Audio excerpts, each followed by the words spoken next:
Good evening. I'd like to call this meeting to order, this workshop for the priority setting of the commission. Madam Clerk, roll call. Commissioner Burt, Here. Commissioner Davis, Here. Vice Mayor Williams, I'd here. like to call this meeting to order, this workshop for the priority setting of the commission. Madam Clerk.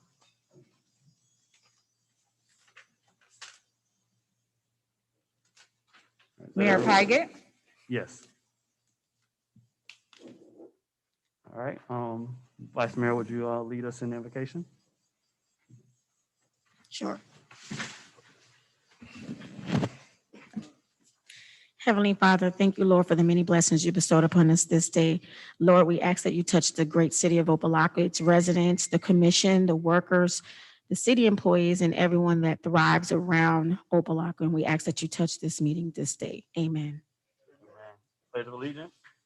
Pledge allegiance to the flag of the United States of America and to the republic for which it stands, one nation, under God, indivisible, with liberty and justice for all.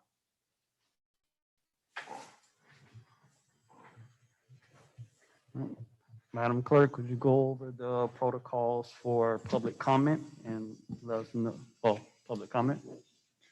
Yes, good evening. Due to COVID-19, the City of Opalocka workshop is being held in person while allowing virtual public participation via Zoom.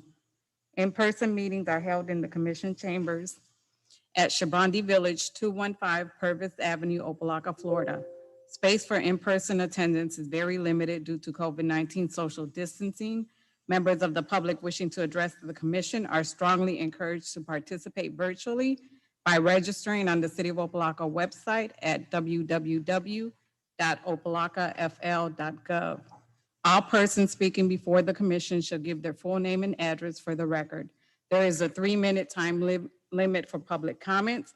Please adhere to the decorum policy, which is a part of the meeting agenda.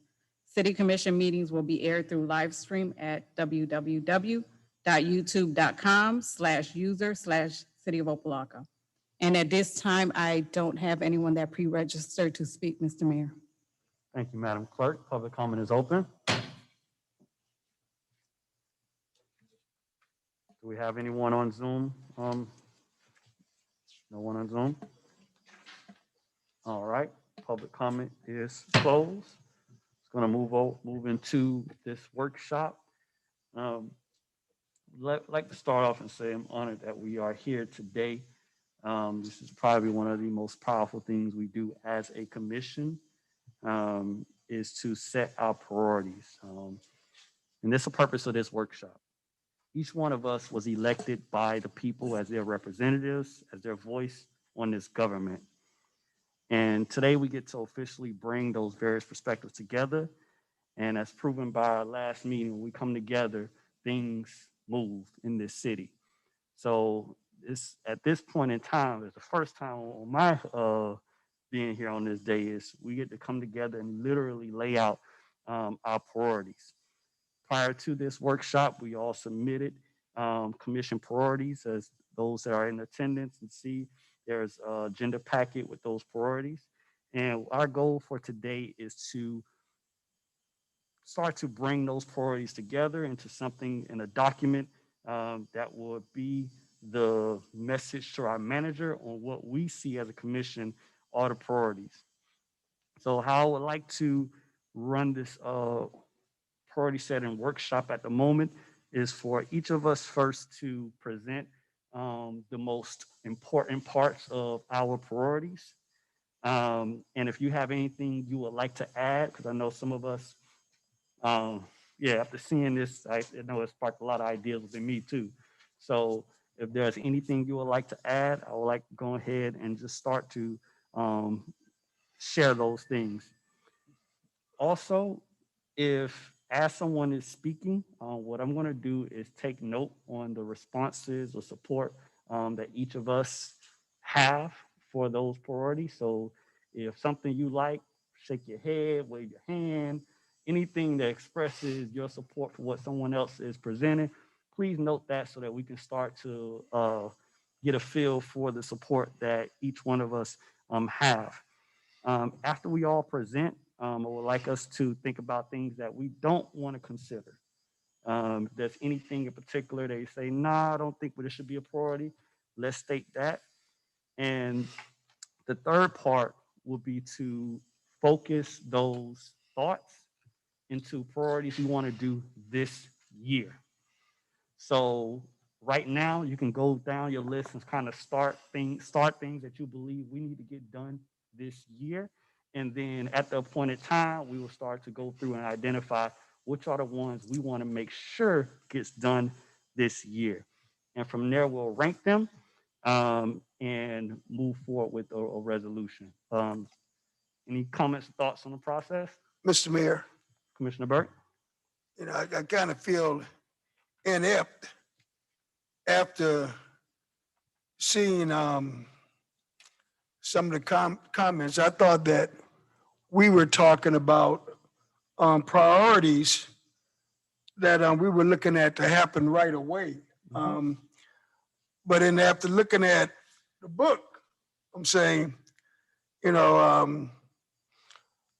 wanted to say Opalocka didn't get this way overnight. So all of the pages of stuff that's in here, some of it we don't even have personnel for. But I can understand why you put it in there. But I'm just saying, I thought that we were talking about immediate priorities that we're looking to jump on right away. And that's why I submitted my priorities the way I did. Yeah. But I just wanted to say that. Thank you. Perfect.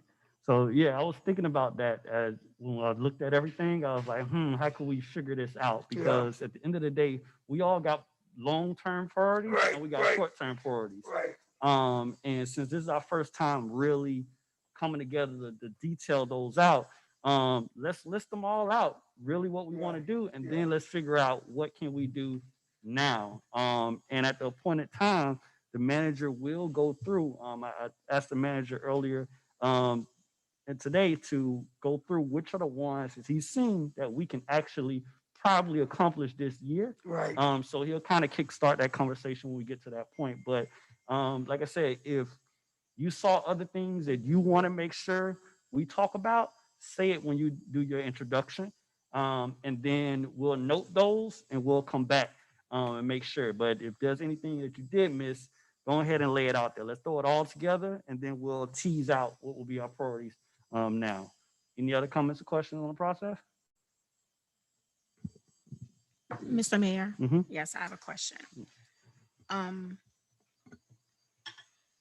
to get some organization. I think I'm not understanding the way this, the process you wanted to go. Are you saying to the road, like each of us will present our priorities and then we're going to bucket them by what are similar, what are not? Because some of us put a lot. So do we need to begin to streamline? Do we need to come up with a number? I mean, there needs to be some, something specific. I know last year there were four, what do you call it? Four. Oh, the major challenges. That's Four actually major completely challenges. different from priorities, but I got you. Oh, that's okay. So if that was four, would this be five? Are we giving this a specific number? I mean, what's the process? I'm not. Yeah. For the sake of making sure that this is what I'm believing, there are a lot of great ideas that were laid out and inspired by others. And let's lay them out first. And then we can start to really concentrate them to those 4 or 5 if you want to, however we want to do it. But I would like us to just lay it all out and also talk from our personal, because we may not go through all the ones we laid out. We don't have to do that. But we can speak about the ones that we really care about or other ones that we thought about outside after submitting this. So just lay it out, your time to present, and as somebody else is presenting, give y'all nods of approval, or if you or something to show that you approve it or you support it, and then we'll try and bring that consensus and then talk through which ones are the top priorities for this year, and then which ones we also want to all complete. All right. All right. So the other way I want to, I guess, start off, um, if in looking at this, know one of the ways some of us been here and got a lot of experience about what's going on. So I would love us to start off, I guess, with my elder statesmen first. I'll start off with past Vice Mayor Chris Davis, then Commissioner Burt, Vice Mayor Williams, Taylor, and I'll go last. All right. All right. All So right. go ahead, Chris. You got the floor. Thank you. Thank Commissioner you, Davis. Mr. Sorry. Mayor. So I'll just go down the list, similar to Commissioner Burke's remarks about the more, I guess, strategic focus of kind of accomplishing some of these items this year. So I'll just kind of run through the list and kind of highlight those immediate items. Um, as it relates to community cleaning and just the beautification of our city, one of the goals that I wanted to put forth was a citywide beautification program.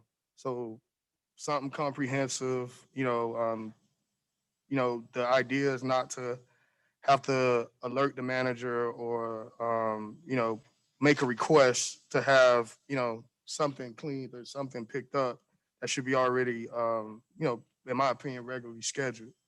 So what I would like to see go forth is a cleaning program with regular maintenance schedule to include trash pickup, installation of garbage cans, throughout the city, public spaces and parks, so only in those areas. Our waterways have, been a long-term eyesore in our community. So working out some sort of long-term agreement with Miami-Dade County where we can ultimately allow for the regular maintenance of our waterways. And then also a pressure cleaning initiative. So I know in certain cities, they use pressure cleaning as a way to keep their sidewalks and kind of public arenas, clean and beautiful. So I would like to see something along those lines in our city. Maybe it's a budget issue long term, but there are creative ways that I've seen other cities kind of subsidize that sort of activity through user fees and other creative ways to bring revenue to the city. I would also like to see park programming for our seniors and youth to include leisure services. So, as you know, our parks department has historically been focused on mostly active sports, so like football, basketball, those sort of items. You want to be sure that um, quite naturally, that we are providing a significant amount of activities for our citizenry. So, of course, Opalocka, we tend to have a lot of youth and a large elderly population. So, park programming geared towards those particular demographics, um, I think, should be prioritized.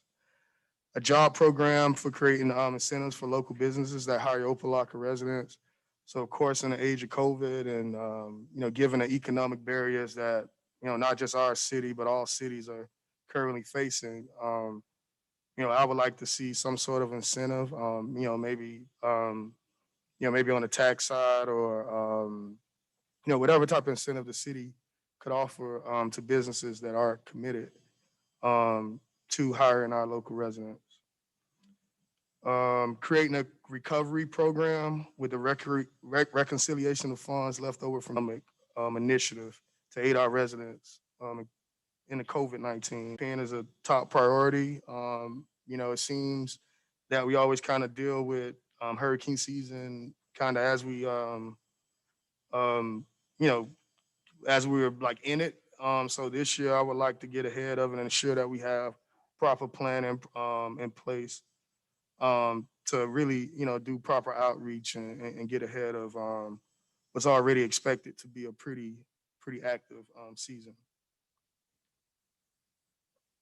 Quarterly financial report. So at our last audit, it was actually recommended by our independent auditor to have provided to the commission quarterly at bare minimum, but actually monthly financial reports detailing the city's budgeted to actuals. In my opinion, that's something that is needed to adequately manage the city. Um, and I support budget. So yeah, I'm pretty much just saying I'm in support of that. I know that item is yet to come before the commission for a vote, but I'm in full support of that and segregating each commissioner's budget.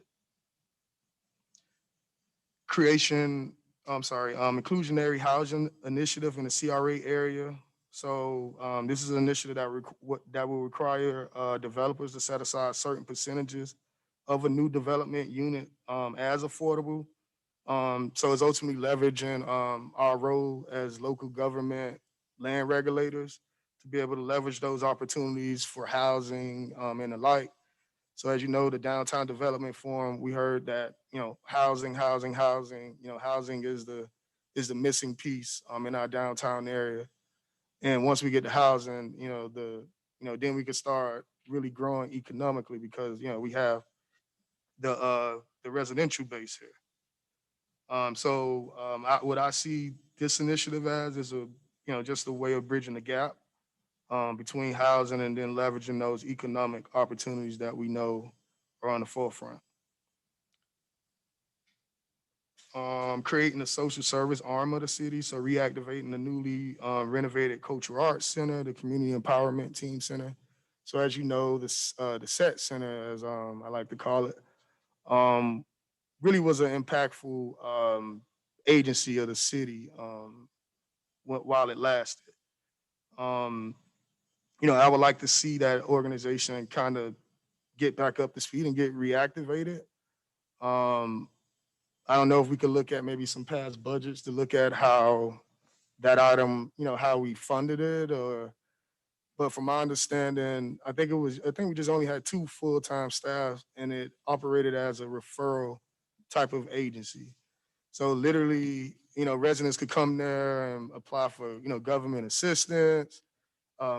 Kids could go to the SET center to participate in tutoring after school. So it was really a great resource in the Magnolia North area. And I know that, we don't exactly have the funds to kind of put that building and make it fully operational.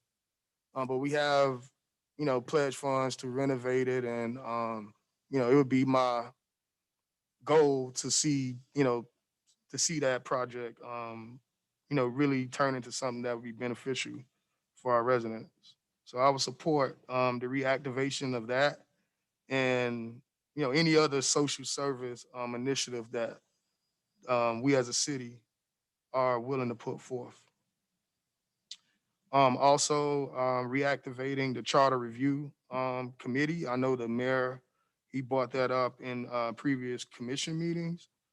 The charter review committee was actually an integral part of the city, and I think um, it's something that's needed. And I also support that idea. And and then as we talk about change and just making some of the instrumental change that we will want to see in the city, some of the most sustainable change can be done through the city's charter. So I look forward to discussing that.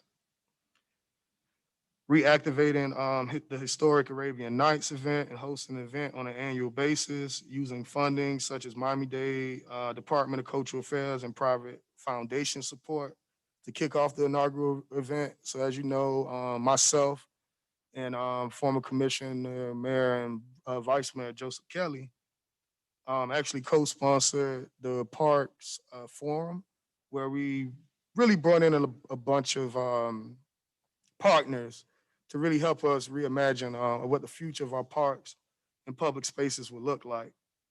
And in that, we were able to convene Miami-Dade County Department of Cultural Affairs, which is a grant maker that actually fund similar cultural and arts events, like our historic Arabian Nights Festival. So I look forward to working with those entities as well as private foundations, and using my background in grant writing and fundraising, um, to be able to bridge some of those resources. Also, as a top priority, completing pending capital projects at Cairo Lane, um, Ingram Park, and Historic City Hall. I think those are all three projects that, you know, you'll probably get a lot of consensus on, I'm sure. But of course, those are all capital projects that, um, that we will all like to see come to fruition. Re, um, I'm sorry. I would also like the city to take a strong stand regarding qualified immunity and have that reflected in the renegotiation of the collective bargaining agreement with the CBA. So I know that that is an open negotiation. And I know that over the years we've experienced a lot of liability as it relates to lawsuits and various things that are associated with kind of how we deliver services as a city. So, I would like, whatever that position is, I would, would like to discuss that with the city manager and ultimately, understand what position he's taking and why. Summer Youth Jobs Initiative. So, the past 2 years, Mayor Pygott and myself, as well as Career Source, um, has partnered with the city to provide the Summer Youth Jobs Initiative, where we get interns and various youth that come that work with the city for a few months. So I would like to see that program come back. I know that we had a large allocation approximately 2 years ago, so that would be very helpful, especially in this tough economic time to really get our youth active and earning. Using the recent allocation of 6 million roughly allocation from the American Rescue Plan to tackle infrastructure, housing, and millage rate reduction challenges. So of course, this funding is actually in its early stages. So I've actually, through the League of Cities, have been provided with a website that actually showed us our exact allocation, which is roughly, I think, around $6 million. This is money that is ultimately coming, down from the federal government, and of course, since we're not an entitlement city, meaning that our population is under 50,000, we're not able to receive direct pass-throughs from the federal government. So with that limitation, um, at some point we will need to reach out to Miami-Dade County. And my hopes is, this funding would really help us kind of tackle some of the long-standing issues, like, having having the poorest city in Miami-Dade County, with probably one of the highest millage rates in the state. So, that's something I've had a hard time with since being in office, and I've, broke my brain, and really, you know, probably lost a lot of hair trying to solve. But at some point, we really have to look at that and really lessen the burden on our residents. Reactivating the Police Explorer program and creating more mentorship opportunities for our local youth. So as you know, I've been advocate of the reactivation of our Police Explorer program, which was a great mentorship program that has went away over the years. Um, Thank you to not Commissioner, sorry, Officer Perez and all those who are involved in getting that back off the ground, because that's really needed in our community, and it actually fill the great void with our teen and youth population. Also creating a homeless initiative, so as you know, for that. Um, Hiring a grant writer. So as Commissioner Burke alluded to in the past, we've always had a permanent grant writer, a full-time permanent grant writer on staff. And with that, brings a lot of value. So as we didn't have a grant writer on staff, and we was able to receive 2.1 million from Miami-Dade County and various other grants. So, from a cost benefit perspective, yeah, I'm of the opinion that if we were to have a grant writer, I'm pretty sure we'll probably get more bang than for our buck and what we're spending. So I'll be in support of having a permanent grant writer online. Also hiring a lobbying firm to manage the city's legislative agenda. So I know we all kind of had mixed opinions on that. Some of us who's been around the city for longer periods of time really didn't have a lot of, I guess, leeway as it relates to the or have good experiences with the past lobbying efforts. But I am hopeful that we will move forward to identify lobbyists um, because we need someone advocating for us full time, and we all live busy lives, and we do our due diligence on the city, but I mean, that needs to be someone, in my opinion, that needs to be a full time priority. Rebrand and measure service delivery system citywide. So I'm pretty sure everyone up here can attest to the kind of service delivery sort of challenges the city faces. So as whether our residents are interfacing with it could be public works or the water department or just a regular interaction with a officer. It seems to be that oftentimes those interactions, at least from the residents' perspective, um, seem to be negative. And I just want to, acknowledge that we are in the service delivery business. We're not a we're not a private entity. We're not a business. We don't make money off selling goods and services. Like we're literally funded by tax dollars, and we're in the service delivery business. So I want to make sure that how we treating our residents and how we're responding to their concerns is a top priority. Creating citywide volunteering program and database for ongoing support of events and projects. So I know that we all like to have various projects and different volunteering opportunities. So we want to make sure that we are, and we also have supporters, right? So people support the city and they want to come out and participate in some of the great things that we're doing.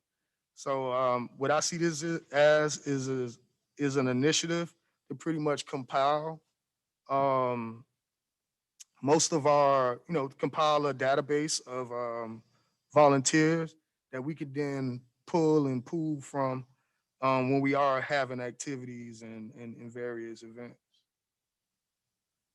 Reactivating citywide internship program and reaching out to local universities to market that opportunity. So I think that's actually still on the books. I see it. I think it's still on the website, and we still solicit.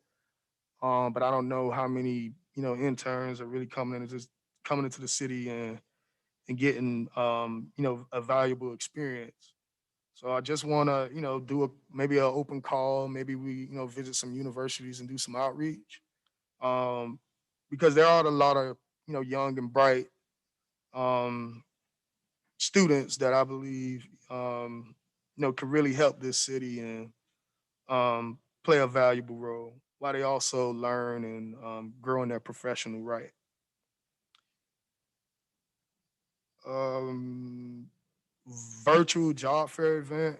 So that's something I wanted to host. I think like I said, we're in a economic slump, and whatever we can do to kind of assist our residents and, finding jobs and getting them working and making sure they're self-sustainable where they can take care of their families.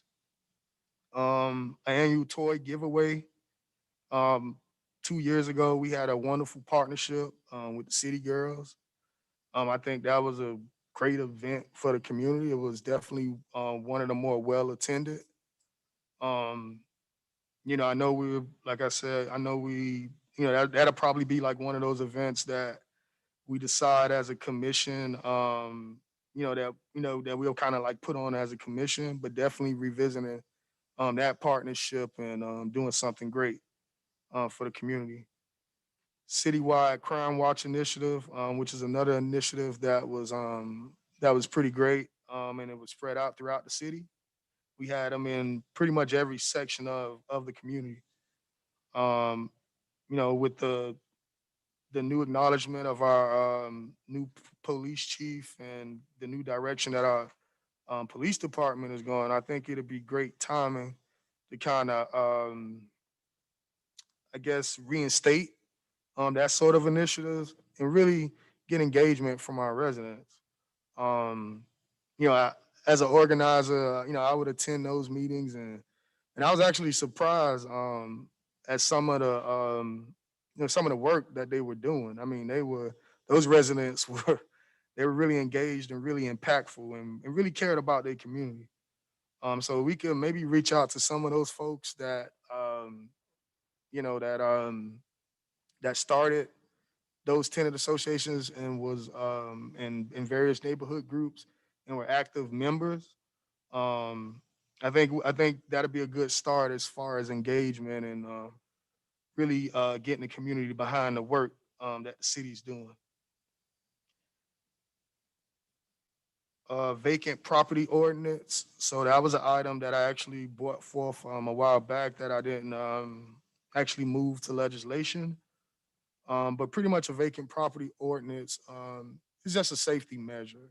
So so when you have communities like Opalocka that that typically have a large quantity of vacant properties, what this process allows is for those properties to be registered. So when you have a vacant house and an officer is patrolling the neighborhood, he knows that house is like vacant, right? Because it's centralized in a database. He can type in the address, and it ultimately lets the community know like what houses are vacant, right? And what houses. So you don't have a lot of illegal activity. As you know, we have a huge problem with squatters and people kind of taking over uninhibited homes. So I would like to see this passed for several reasons, but I think the top definitely is public safety. Um, and on the reverse side too, it then intake to include deed restrictive housing. So as you know, most of our affordable housing developments they actually have term. So a prime example of that would be Town Center One. Town Center One, which is a Town Center Two, sorry, that is geared towards elderly residents, those age 55 and older. Um, of course, with the threat of economic development such as Amazon and other entities, um, you know, we're talking about residents that are on a fixed income, right? They don't have a lot of leg room to kind of move around and weather the financial storms that a younger person might like to see is, some sort of restriction on the amount of time that those properties can remain affordable. Because ultimately, in the long term, although we might feel a immediate need, providing affordable housing, providing a place, for someone to live, we have to look at the long term picture. And and quite frankly, when those properties revert back to market rate, you know, and you have 90% of the employees from Amazon moving into where um, senior housing once filled the void, then then you have the problem. So just to get ahead of um, those sort of issues, I also would like to see special taxes districts in our industrial corridors. So as Carroll Lane, that's been a kind of headache that the city has um, actually took on. Right, we took on because we funded that project. So in my opinion, I really wasn't a big fan of the city taking on that project simply because I felt the property owners should have had some skin in the game. But that didn't happen. So what I would like to see going forth, and really even for that project, because we really set bad precedent, is some sort of special assessment. Like we have to look at ways to hold our business community accountable. I mean, and to be honest, completing these infrastructure projects and not having those businesses who are directly impacted pay their fair share, I just think is not right. I would also like to see a citywide first-time home buyer initiative with subsidies for first-time home buyers within the city. So as you know, the county, Miami-Dade County provides support for those who are looking to buy homes within a community. Um, and that usually takes place in the form of down payment and closing cost assistance. And usually some cities, they add additional layers of subsidies to make it easier for people to ultimately purchase homes. So one of the things that I would like to see is that layer here in our city. Um, making those opportunities more easy and accessible for residents that are looking to purchase in our community. Developing a senior swim activities program. So that's one that we're actually currently working on. We're very excited to have P Swap back, which is a partnership um, that we've that we've actually had for some time. So reactivating, some sort of programming for our seniors, getting the seniors on the move, and all the various bingo and programs for our to diversify our revenue strands. So I think we talked about in one of our meetings where we talked about the city of Hollywood. So they actually use the user fee to subsidize one of their beautification programs. So in the downtown development plan, they talked about parking and creating a parking problem is actually a good thing, right? So what they did was they instituted meters, right, like parking meters, right? Because how do you cap it? Like with one, and that's what I learned with community work. Sometimes where you see a deficit, a lot of times that's opportunity, right? Because what you might see as a parking problem is actually an opportunity for revenue. So what they did was they instituted parking meters, and actually, and it's not a tax, right? Because and then the thing with implementing more user fees, you don't get a lot of pushback like you would get with taxes, right? Like we have the highest millage rate in Miami-Dade County, and one of the highest in the state.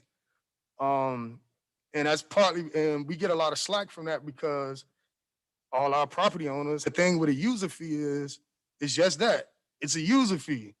So if you park downtown, you pay the user fee. Um, and just looking at ways to really bring creative revenue to our city.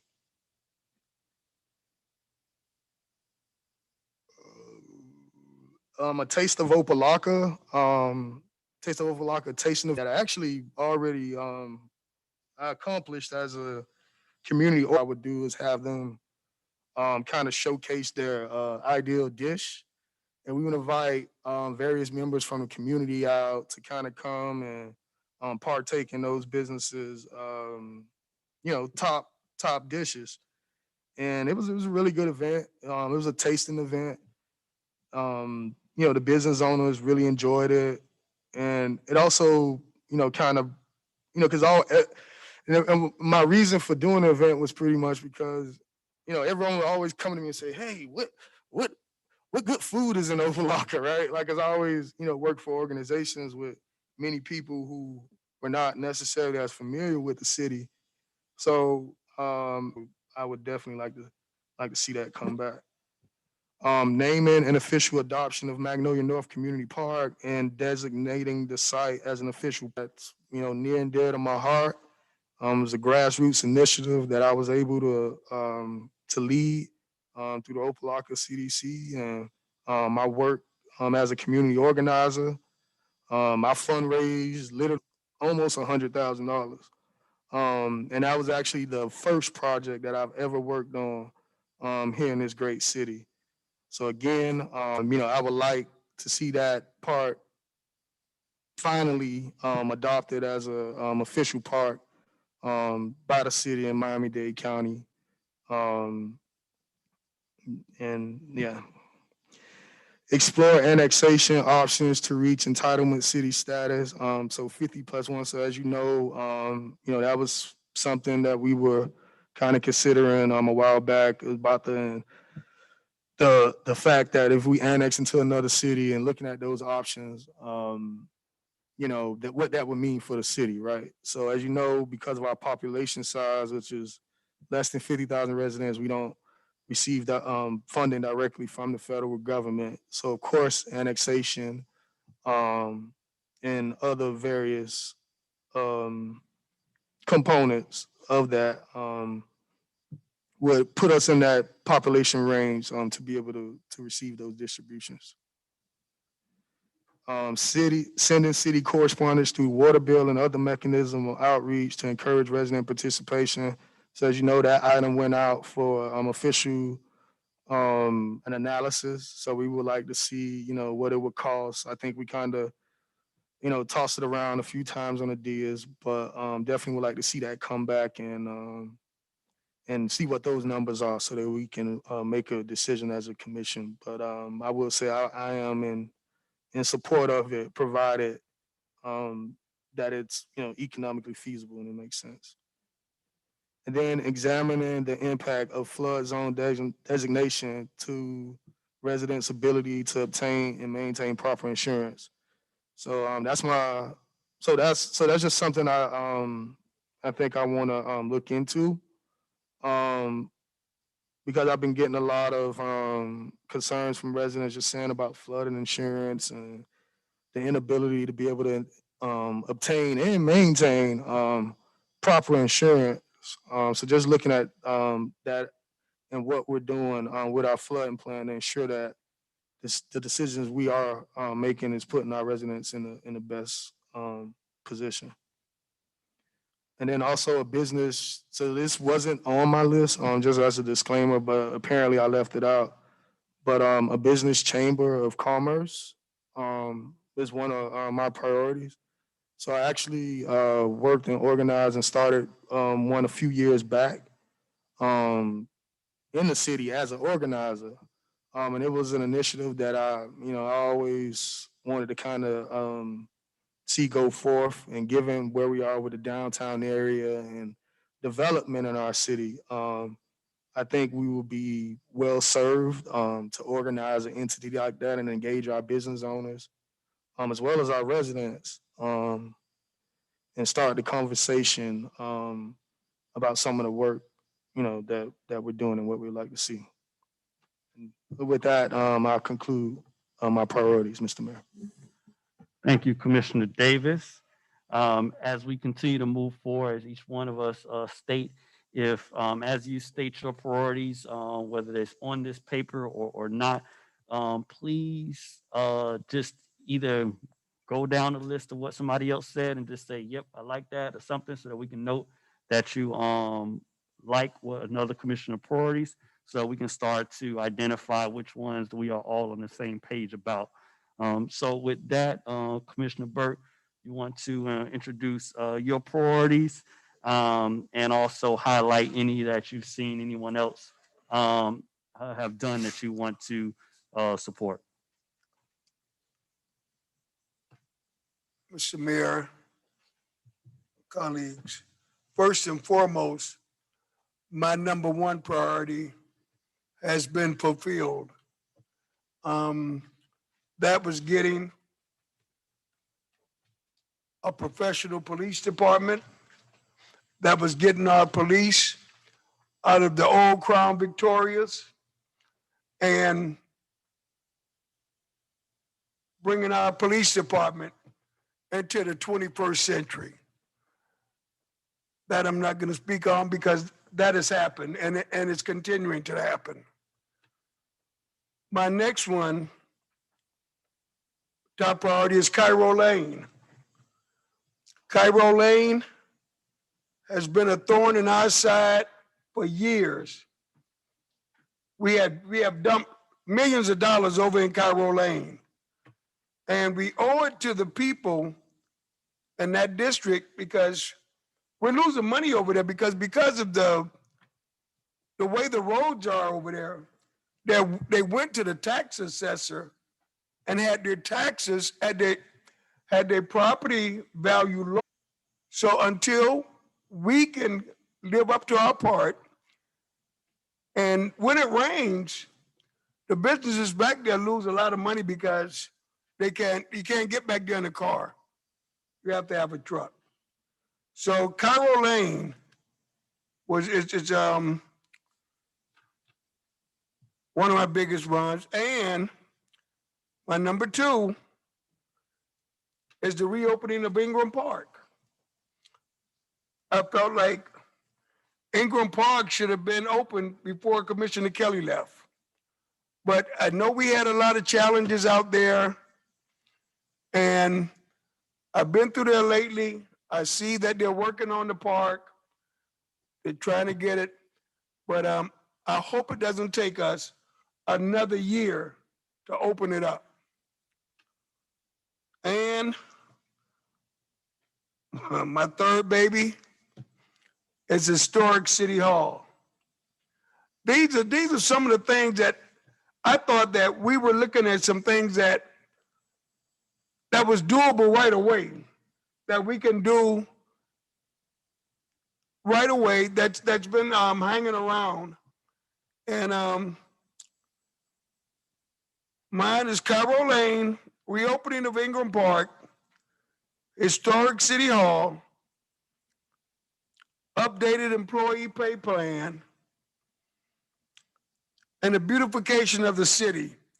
Right now, you ride through our city looks terrible. We need a citywide cleanup, and just like everybody, I'm sure everybody agree on a beautification schedule for the city. But you only have 5 or 6 people in public works. And they're killing themselves. They're killing themselves until we get public works back to where it used to be with manpower. We're gonna have that problem. We used to have people to go out and clean up the city. We don't have that anymore because the people that we have, if they're not cutting grass here this week, they're cutting grass at Siegel next week. If they're not at Siegel, they're at Ingram. We don't have the manpower in public works. We don't have the manpower in public works. And until we do, our city, it's not going to be clean. Last week, I was coming up 151st Street, and our entrance right there to Opalocka. The Opalocka side had beer bottles and garbage, and it looked terrible, but I spoke with someone and it was taken care of. But I'm saying until we bring the manpower back to public works up to par, we're going to have those problems. And another thing I would like to say in the police department is traffic. We got the motorcycles. I think we got And give any nods to any other priorities of you've seen so far. Good evening, everyone. I will present my priorities. I'll be brief. And then I will connect them to others at the end.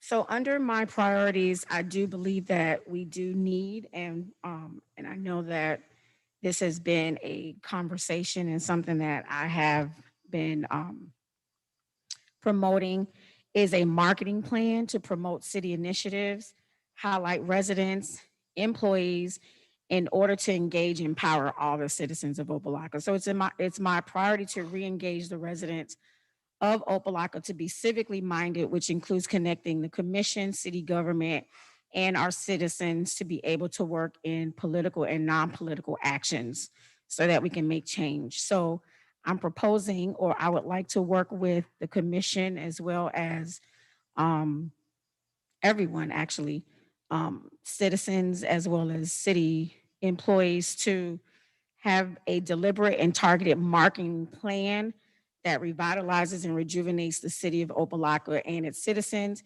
And this marketing plan could be limited to, or could be inclusive of, but not limited to, marketing and showcasing employees that, and as well as departments, so individual employees and departments that are effectively doing and moving the city along to achievable goals. And of course, this will be connected to our HR department and have that connection through there. Marketing plan with our citizens so that our citizens know that they are valuable. I did propose that idea, and hopefully any day now. I'm so excited about that plan. I'm not going to just leave it right there, but that the citizen marketing of those that are highlighted and doing great things in the city of Opalocka. Our events, I do know that we do have events. We've had events. Some get traction and some don't.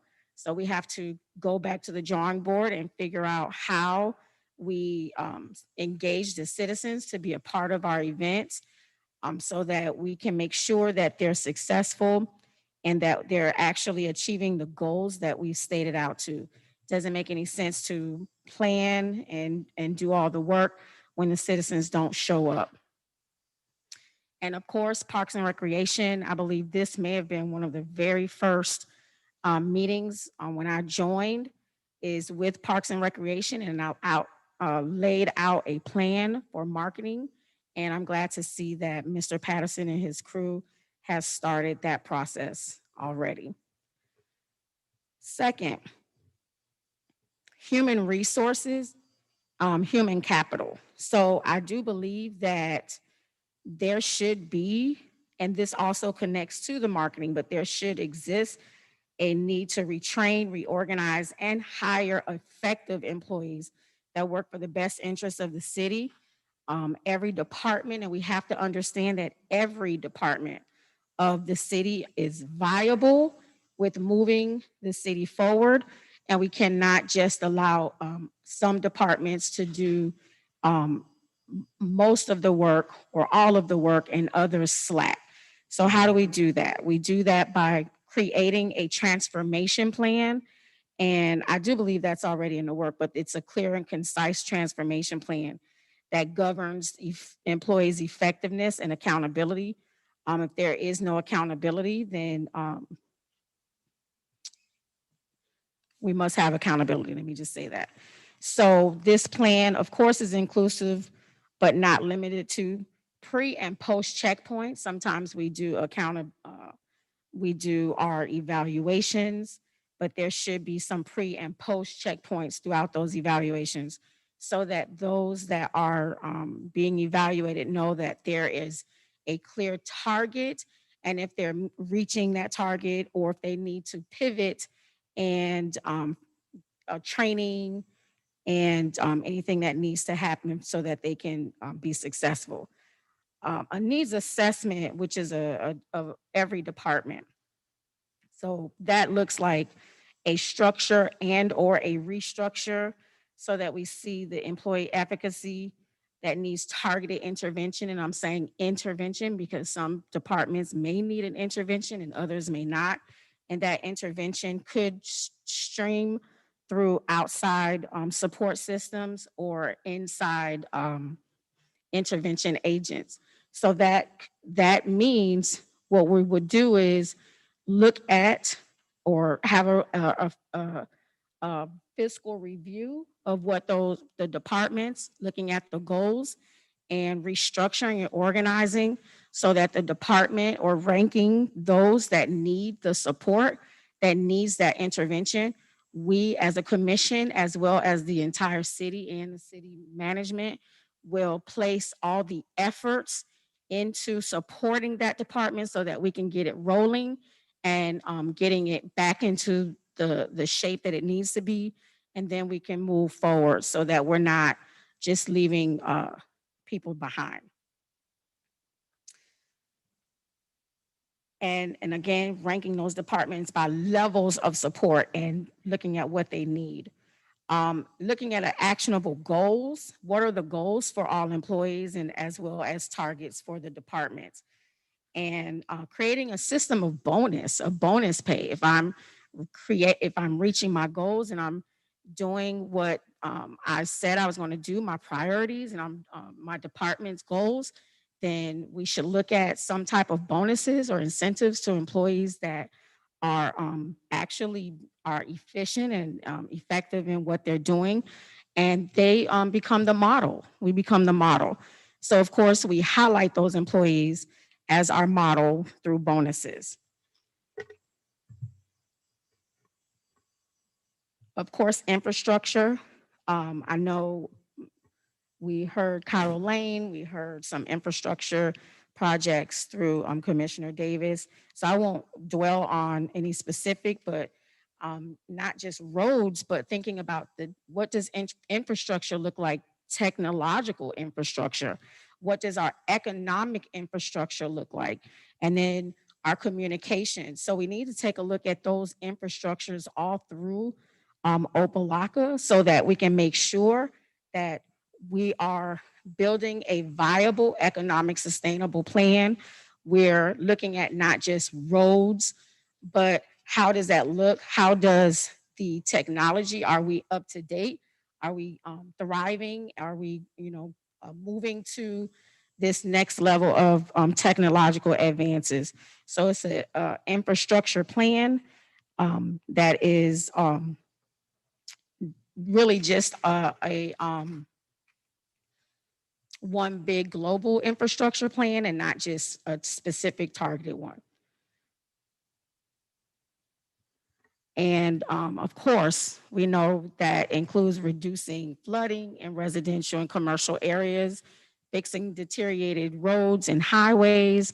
We are already in the process to build and fix sidewalks. I think another one, I do believe that we do miss out on a lot of fines and bills through specific departments that are permits, that we need to do a better job to make sure that we're collecting, and I'll say that again, collecting the money that is owed to us within the city. So we need to make sure that those are happening. And of course, that I mentioned before, technology and communication. Parks and recreation, as I mentioned before, near and dear to my heart, so that we can make sure that we're targeting youth and the seniors, and I heard my commission mention that as well. So making sure that those programs, the youth initiatives, the senior initiatives, we can talk about violence or Crime Stopper programs, but as being a high school administrator, I can tell you that if we do not target and go to where they are, where the children are, and we don't start young, it must be a cradle to the grave initiative. And we're talking about parks. And if we don't look at it from a cradle to the grave plan, then we're going to miss out on those, our youth that's in the community. And so we need to make sure that we're not just targeting just specific people, but what does that look like? So for our youth, that could look like a youth forum, that could look like the council that Commissioner Davis spoke on. So we need to be very strategic on what that looks like. I know earlier Early on, I mentioned that I was also a police explorer and how that really was just a great program to belong to. So we really need to make sure that we're updating and having those programs. And of course, beautification. I can tell you at my high school, we have 12 custodians at night. That's just at night. Night crew consists of 12. So we have more custodians in my one high school that work at night than, and that's not the day crew, that's the night crew, than we do in our public works. So let that meal, there's an issue there. So we're talking about a high school of about, 2,000 students. However, we're talking about a city, and we have less people cleaning a city than we do a high school. So we need to figure out we can talk about beautification projects, but that beautification also not just, the fact that we don't have enough employees there to make that happen, but beautification belongs to all of us, including the citizens. So how does that project look like? How does that plan look like? We can't just say, go clean this street to 5 employees or go do this to a very limited amount of employees. But we need to be very strategic and targeted when we talk about our beautification plans. So, of course, maintaining and creating an accountability method for those that break the established rules and laws. Earlier, I mentioned dumping. And so we need to think about how do we make sure that those that are not in our community and those that are in our community change their thinking and change their mindsets to understanding that one community is all of our community and that we need to make sure that beautification is a plan that we're all a part of. Thank you. Thank you, Vice Mayor Williams. Are there any ones in particular mentioned by Commissioner Burke or um, Commissioner Davis, or anything else you've seen that you just want to nod your head at and say, I want to support?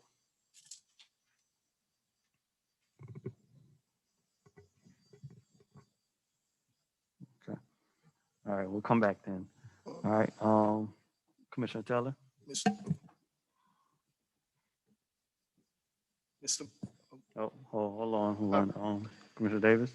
Yeah, thank you, Mr. Mayor. Before we move on, there are a few items that I pretty much, I mean, a lot of this stuff, although it's not worded the exact way, and it may not be our exact thoughts, I think, you know, we can maybe, I guess, instead of focusing on like specific things that we want to do, maybe we could kind of lump those things. Like, for example, I think we're all in agreement that, parks, we need to do some programming, right? And although we might have different ideas, like a youth forum, a youth forum or a commission, mock commission, youth team. I think we kind of focus on like that youth programming, right? And then as we um, kind of lump those items, we could get more, I guess, in a specific. Okay, what kind of youth program and that sort of thing. So,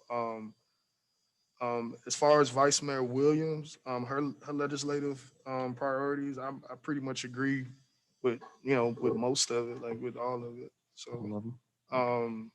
I think it speaks to some of the things that we've discussed, such as human resources, and of course, valuing our community as human capital, um, and the sort of infrastructure challenges and marketing. Hence, why we decided to hire a marketing firm. Um, so most of these items, I mean, I agree with them all, Mr. Mayor, but I think we'll be better served if we were to lump them, as opposed to like kind of focus on the specifics, like unless no one else kind of brings it up, and then we get consensus that way. So what I've been doing, as everyone is speaking, I've been going and people piggybacking on each other. I've been categorizing those that have the full support. So, for example, right now, based upon what is written, what has been said, every one of us has talked about beautification and parks and recreation. So that is definitely something we're going to drill into to go more specifically. I had at least four of us talk about Cairo Lane and historic City Hall that was mentioned in terms of infrastructure projects. And three of us have talked about or given a nod to stormwater flooding, human resources, marketing, and those infrastructure projects. So as we continue to go on and everyone keeps giving their nods, I'm kind of reorganizing this to pull it up, and I'm kind of supporting everybody. So yeah, at least Mayor. got one vote over here. Mr. Mayor, Yes, sir. I hope Commissioner Davis don't think since everybody don't put theirs through and he want to lump everything up now, that you're not going through yours. That's not, that's not it, is it? Nah, Okay. nah, not exactly, Commissioner. I understand that. Okay. And again, my list I know was pretty long. Yeah. I do have a long history of working in this community. Even as an organizer. So Yeah. a lot of these issues and things that I'm looking, to bring resolutions to are things that I kind of prioritized before even, running for office or taking public office. So again, that's my wish list. I'm not, so I don't feel any way, with any, support or nothing. But I do want to ensure that those things are on the table.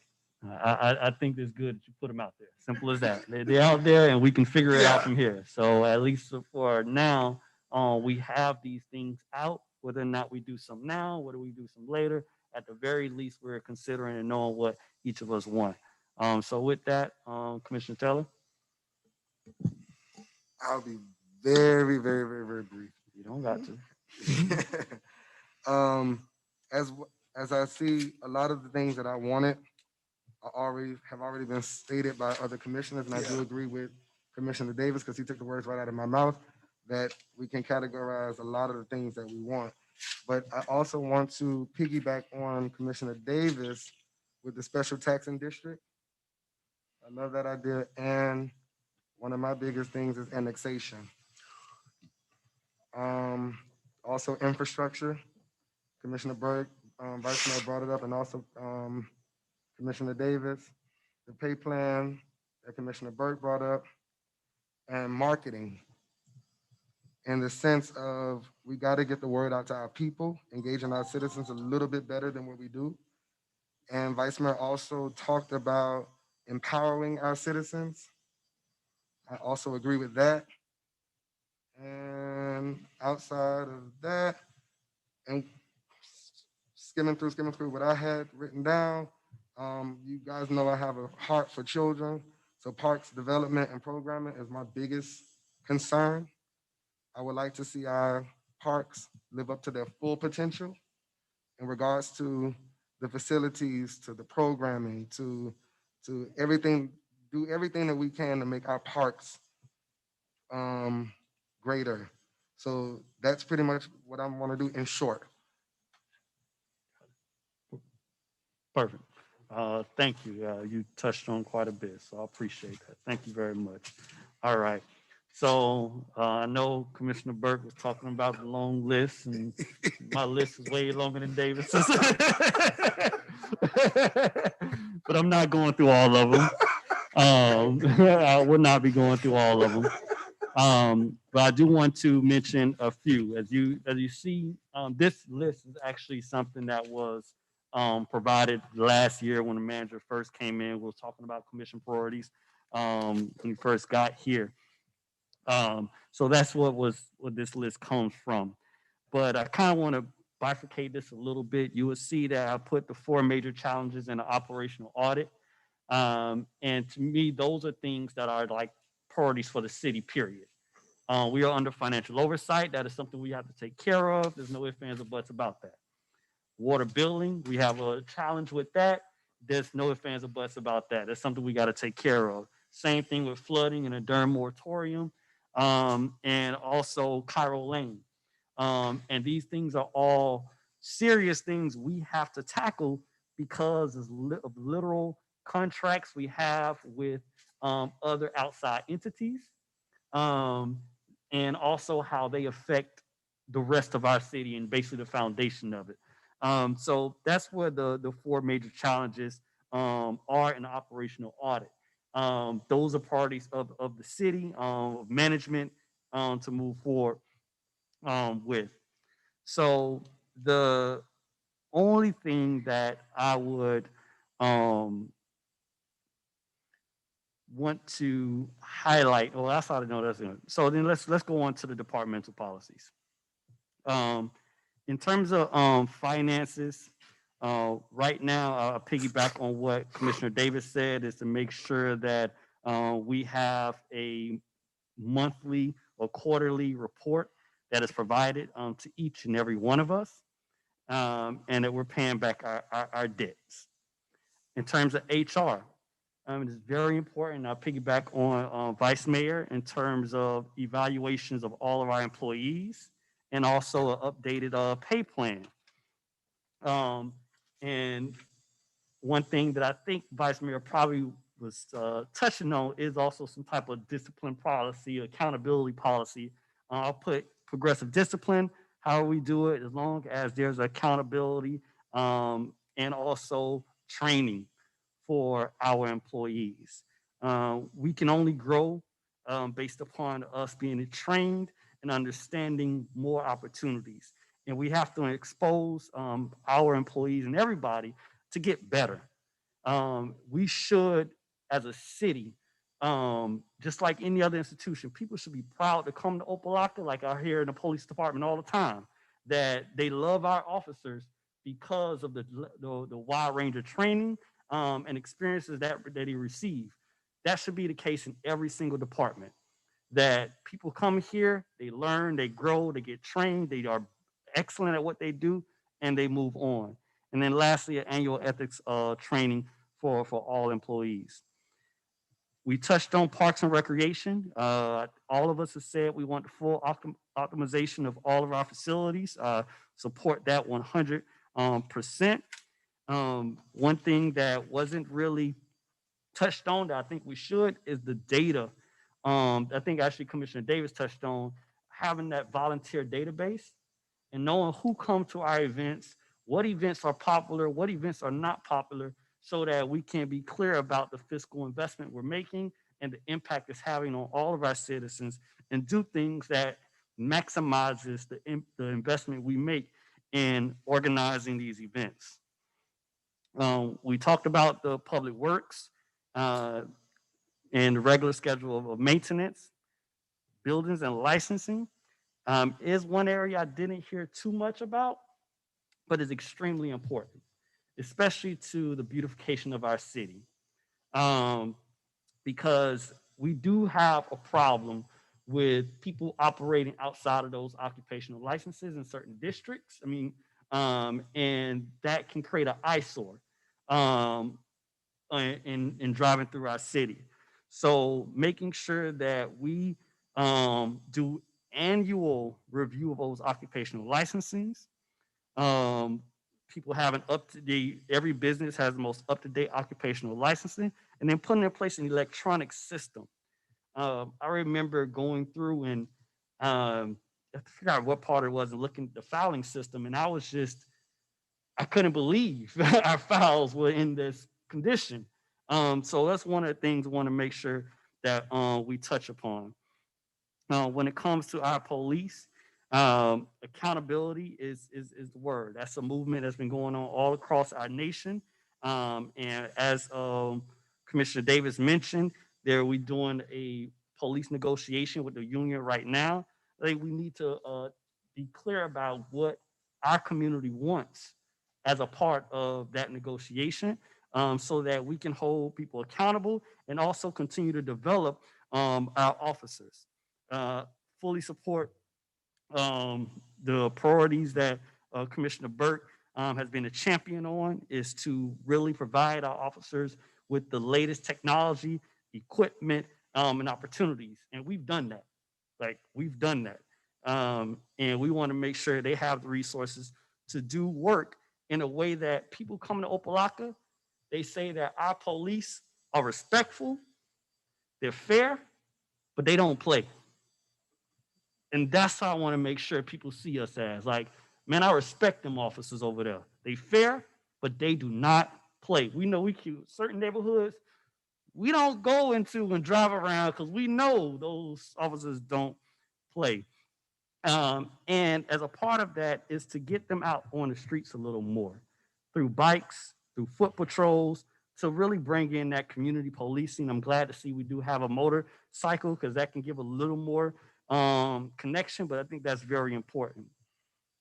Going to code enforcement, it is a high priority that we complete this investigation so that we can move on to making sure that our code enforcement is in alignment with the beautification efforts throughout the city, so that even if we clean up our medians or our public works, there's majority of Opalocka is public property.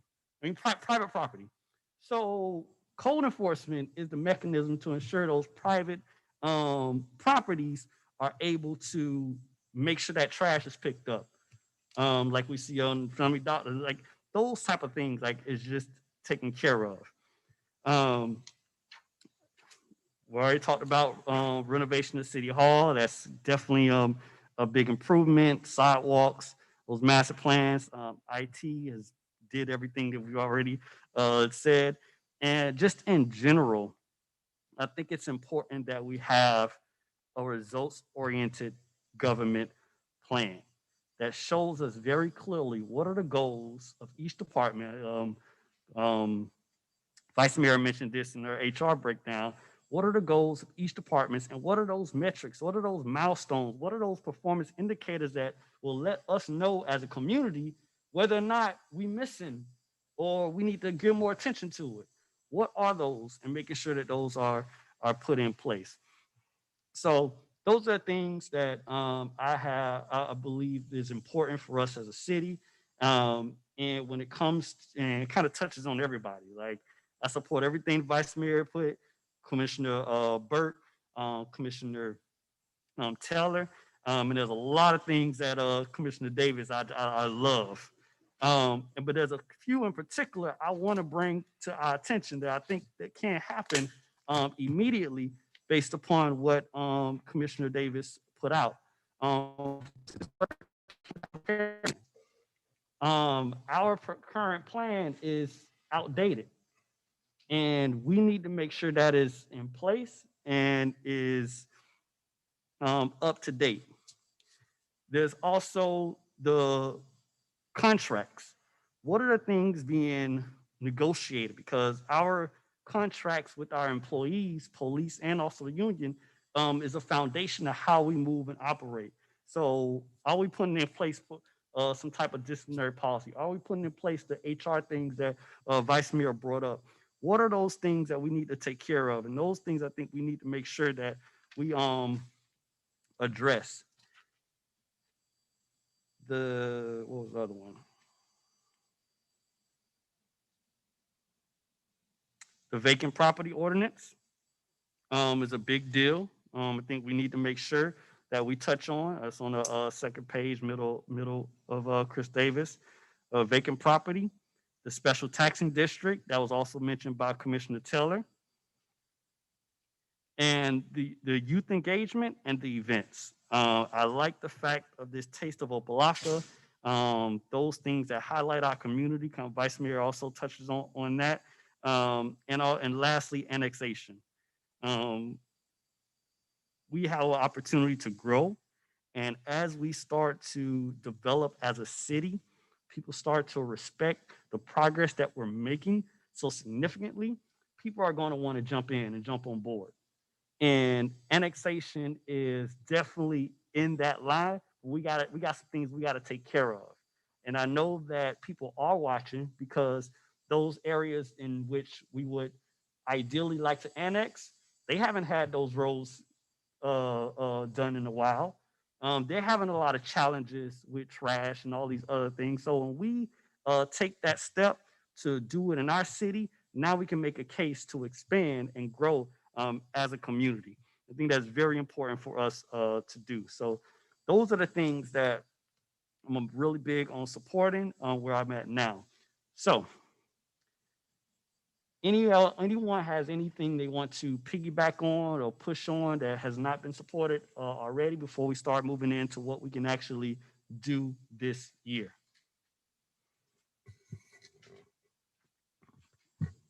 Mr. Mayor, Vice Mayor Davis.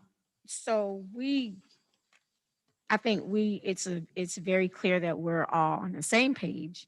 We're all thinking alike. I think what we also need to do, and we said it, but just to make sure, because I do know that we probably all could have pages and pages and pages of what we want to do. And I was trying to make sure that I'm centered so that and I believe everybody else is, so that our goals are met. I've always said this: how do you eat an elephant? One bite at a time. So I think what we need to make sure that we're doing right now is making sure we're taking one bite so that we can accomplish those goals and not just lay out everything. There's a lot of laying out here, and that's great because that gives us a plan, or each commissioner a plan of where they want to go. But just to make sure that we're all under one goal and that we can, so that this conversation is moving fluid, and and that we're making sure that, again, we're bucketing, if we're saying events, well, we don't have to necessarily say what event under that, but we know, or if it's beautification. But I also think it's important that each department head knows that if we're talking about a beautification, wherever that falls, that they know how to, what's their plan also, what's the plan from those departments, so to make sure that, that's what they're working on. All right. So what I'm going to do now is list out the things that have the full support, and specifically ask management to weigh in, staff, whoever, to weigh in on what can be accomplished this year. And then once I hear that, we all can nod our head in approval. It's like, okay, that's what we want to move on, and go through there. So I'm gonna start with beautification. We can go into Parks and Rec. Then we'll talk about infrastructure projects like Cairo Lane, Historic City Hall, HR, and marketing. And then there's a few that kind of heard three, but I know it's more support. But I'll go into those a little later. But let's try to start to go through beautification.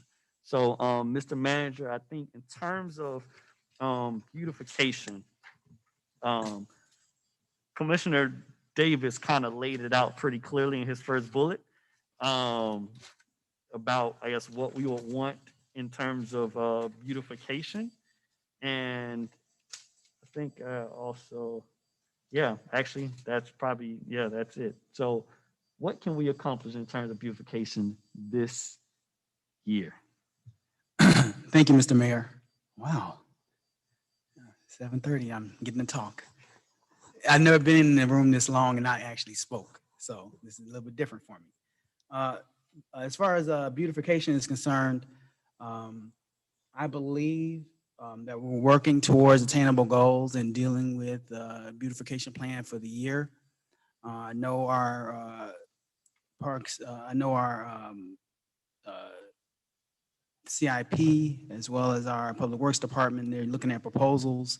Number one, to come up with a citywide cleanup project where we probably bring in a third-party vendor to come in to assist the city in doing a citywide deep clean of basically all the key areas of the city that need to be focused on. So I know he's currently getting numbers for those projects, and I have them come up and speak on that briefly. We're looking at beefing up the workforce and public works. We have been dealing with outside contractors coming in to assist within the Public Works Department through the workforce program.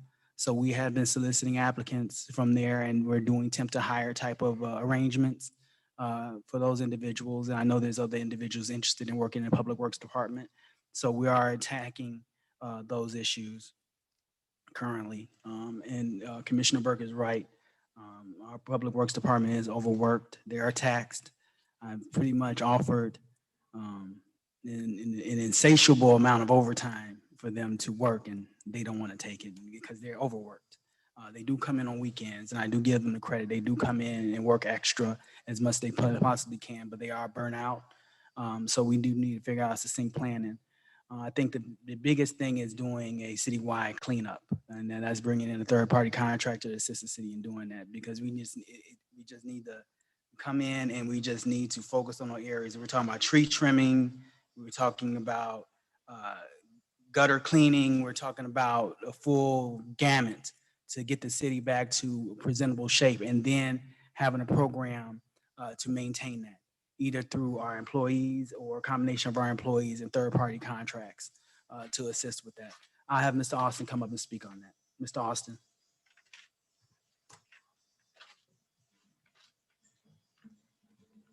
Good afternoon, Irene Austin, Public Works, CIP.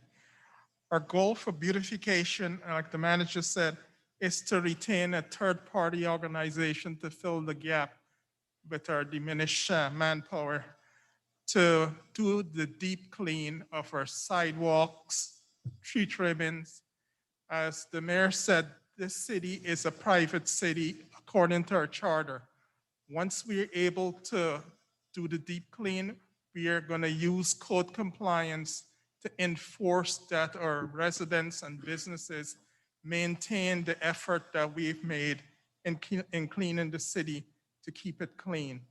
In addition to Vice Mayor's initiative for the illegal dumping, I think it's a success plan for us to move forward in keeping our city clean.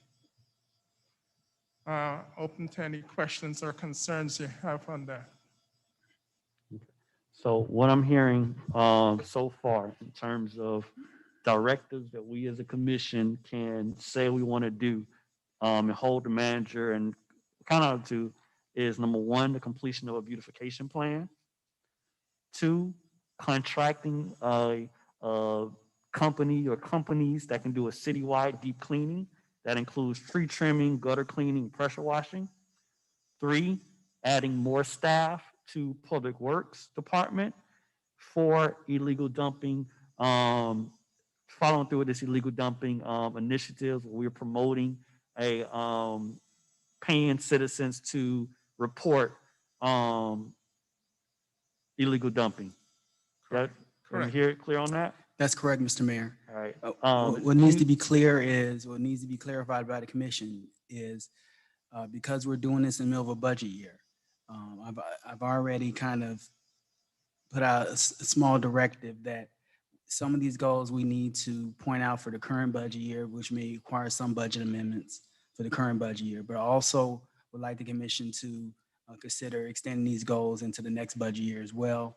So looking at a year and a half worth of goals instead of a year, if that's okay with the commission. They just need to define what needs to be attainable during this current budget year, because budget amendments will be required to be done. And I know our budget director is working on those budget amendments, so we need to know sooner than later what we need to do to make adjustments in the budget, kind of address those things between now and September, and then September onward. So if the commission can define that as well, that'd be great. What they would like to see now, between now and September, and compared to between September and moving forward to next year. Got it. All right. So I'll put that on a timeline. The other thing that I heard in terms of beautification that wasn't mentioned was installation of garbage cans throughout the city. Is that something we can do this year? The majority of the garbage cans are going to come along with the bus bench initiative. Okay, so we can do that this year. And Yes. then also partnerships with Greater Service Miami Corps, Career Source, the prisons, to get more people on the street. Is that something we can do? We are working on that as well, Mr. Mayor. Okay. All right. All right. So what I have right now on the beautification is 5 items. Let me know if there's not full support from the commission on any of these items. One, the city manager submitting a beautification plan by when? Mr. Austin. We expect to bring something to you within the next 3 weeks as to how we plan on proceeding with the third-party initiative. Sounds like a month and a half to me, Mr. All Mayor. right. So by beginning of June, we should by let's say, yeah, first meeting in June. Mr. Mayor, Yes, sir. you know, I don't think we went through this, and I don't think we had the budget in mind. I don't think we had the budget in mind, Exactly. because like the manager said, you know, a lot of this stuff can be done, but this budget cycle is almost depleted.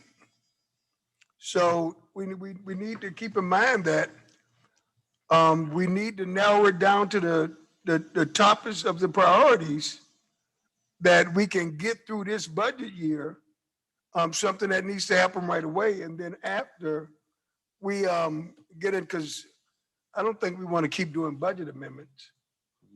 I don't think we want to keep going through. I think Bob will come up here and choke all of us if we keep having him doing budget amendments. But I was just saying, Mr. Mayor, we took this on, and well, at least I never considered the budget. So I'm just saying now we need to be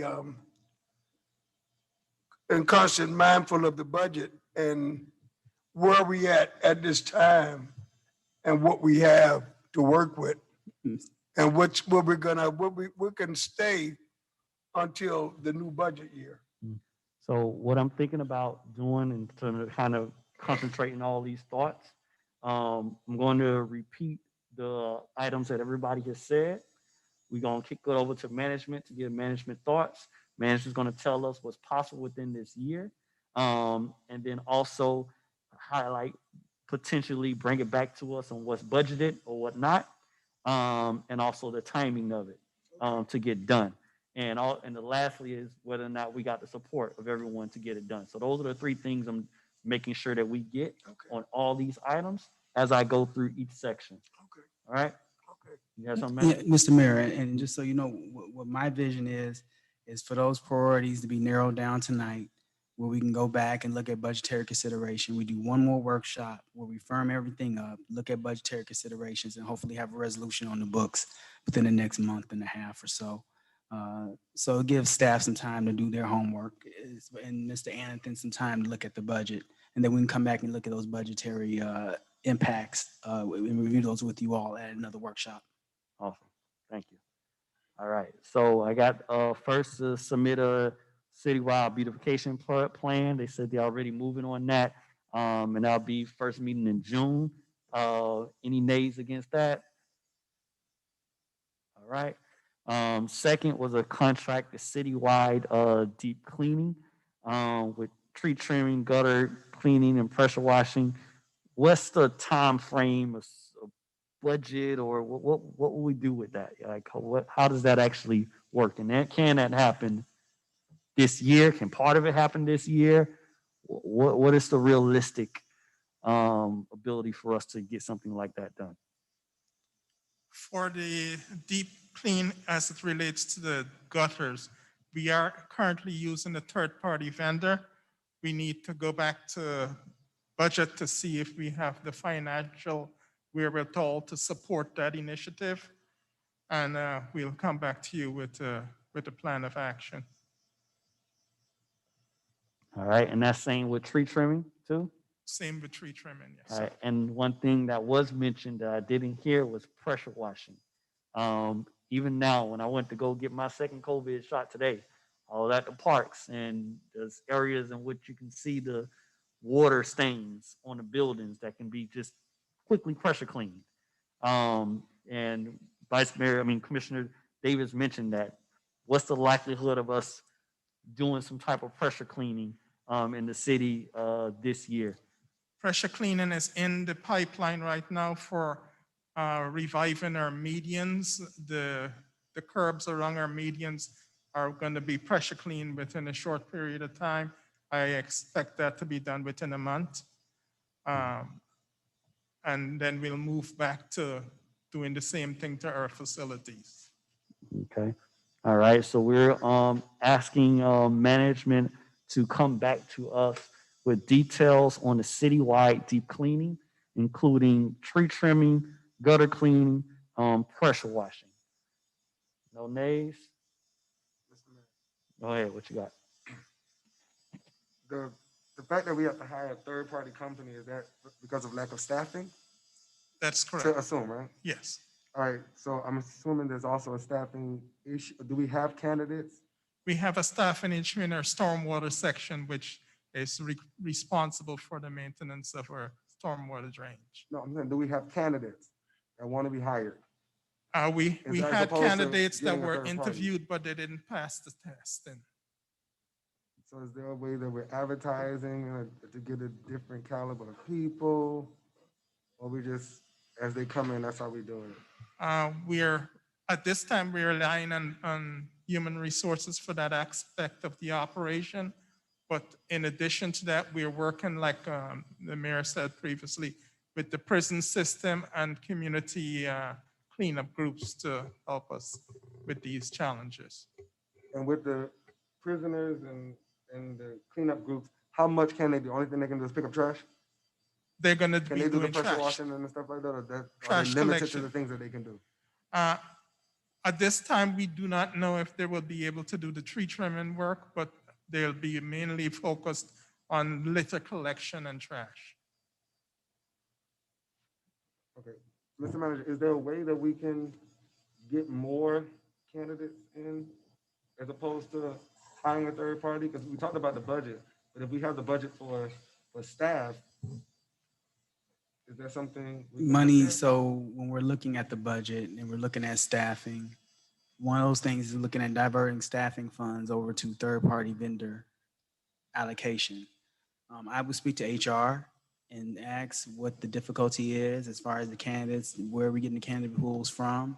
I know the key was to recruit, and we have, and they're not passing the exam. I need to figure out, what that exam is and talk to Public Works and HR and try to figure out a different solution to that. My only concern is if we hire a third party to do a deep cleaning, is we're going into the rainy season. So we get them to cut the grass this week. In 2 weeks, the grass is growing up again. So we're gonna come back again and hire another third party to do it. So how do we, that is the maintaining. So the city for years has always supplemented their public works staff with a third party vendor. So that's the city has done that for many years. So it's not new for a third party vendor to come and supplement grass cutting and various other activities. The question is just shifting levels. What level of work would that third party vendor be doing compared to staff? So as we bring staff in, we'll reduce what that third party vendor is doing because we have staff to kind of come in and do the work. But it's kind of adjusting levels and looking at where we're at. And it's very fluid because you're right, we're about to get into rainy season. So it's very fluid.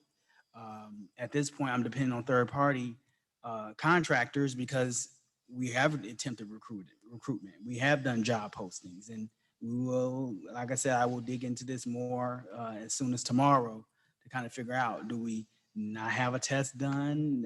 Does the test need to be altered? Do we need to do things to incentivize the position? Or it's a lot of things. A lot of it is the pay plan as well.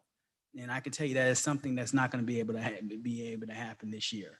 All right, so before we So- don't get too distracted, So one thing we do want to add in this beautification plan is exactly what Commissioner Taylor just brought up, that maintenance. What is beautification plan, but also what are we going to do to maintain? And there are two specific other items in addition to submitting a beautification plan and contract and deep cleaning that kind of piggybacks on them, but I think should be separated, is adding more staff.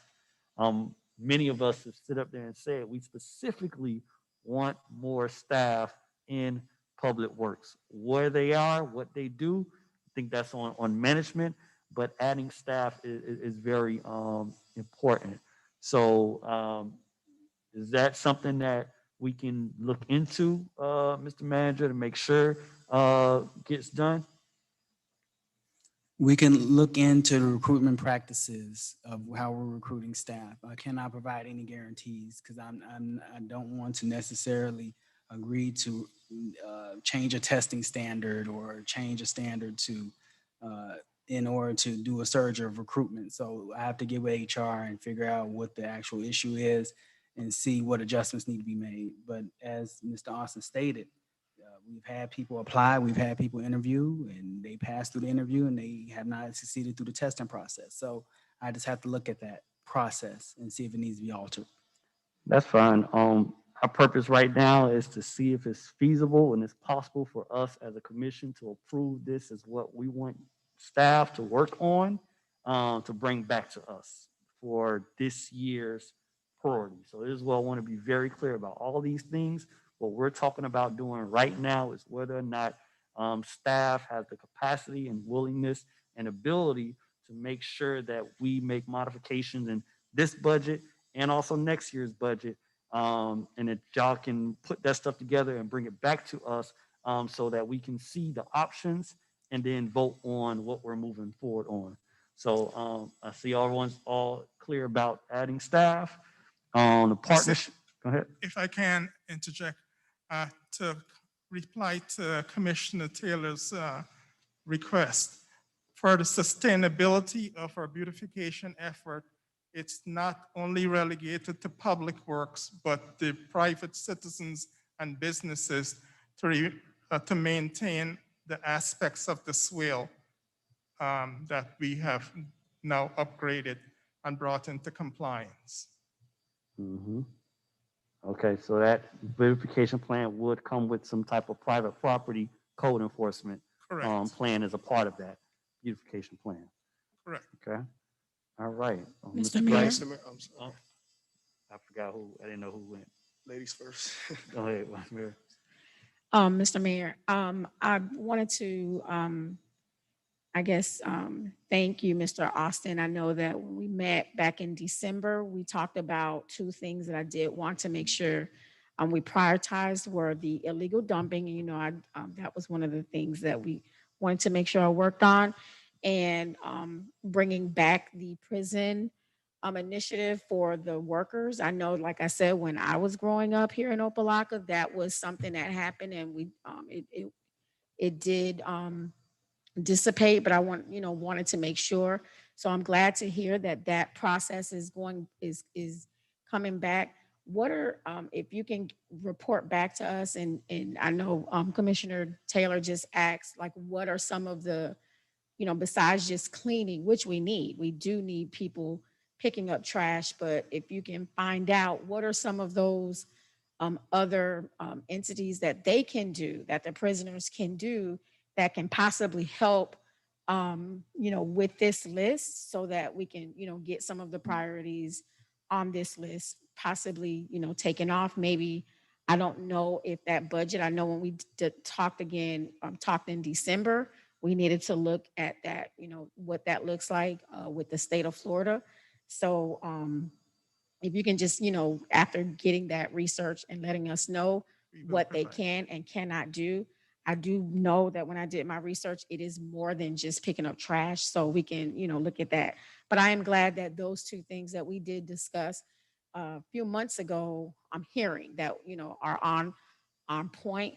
What I would do, your department, is to make sure that, that you're checking off what can be done, and those priorities that are larger, that you're working on them in some type of, step, and just continue to report back to us so that we know where, what's going on with those particular priorities. But it's a lot we just gave you on your lap. But some of these things I know Commissioner Davis, I'm sorry, Taylor just mentioned, and Mayor Pygate, they can be done now. So we just want to make sure that we can just, check off some of the things that we can do. And then, staircase what needs to be broader. Thank you. Commissioner Davis? Thank you, Mr. Mayor. To Mr. Austin, just, I guess, 2 points of, 2 valid points that you brought up, which was the swell and, ultimately the private aspect of, public, beautification. Of course, the city, we're responsible for our buildings and, most of the public land, the medians, et cetera. But that still leaves, as the mayor pointed out, a significant amount of our, property unattended to. What I would like to see is, in addition to whatever, beautification plan is put forth, is that we also do an examination of the code and enforcing it. I know myself have complained about several issues. I'm glad Vice Mayor has had her concerns answered. But some of the issues like those salvage yards, those junk yards that seem to permeate our community and really, in my opinion, serve as eyesores, being that some of them are located on our main thoroughfares. Um, you know, that's a clear code violation. Nowhere in Miami-Dade County will you see cars inadvertently stacked, to that height. Um, I don't know why that hasn't been tended to yet. I've said it several times. A million, residents complain to me about it all the time.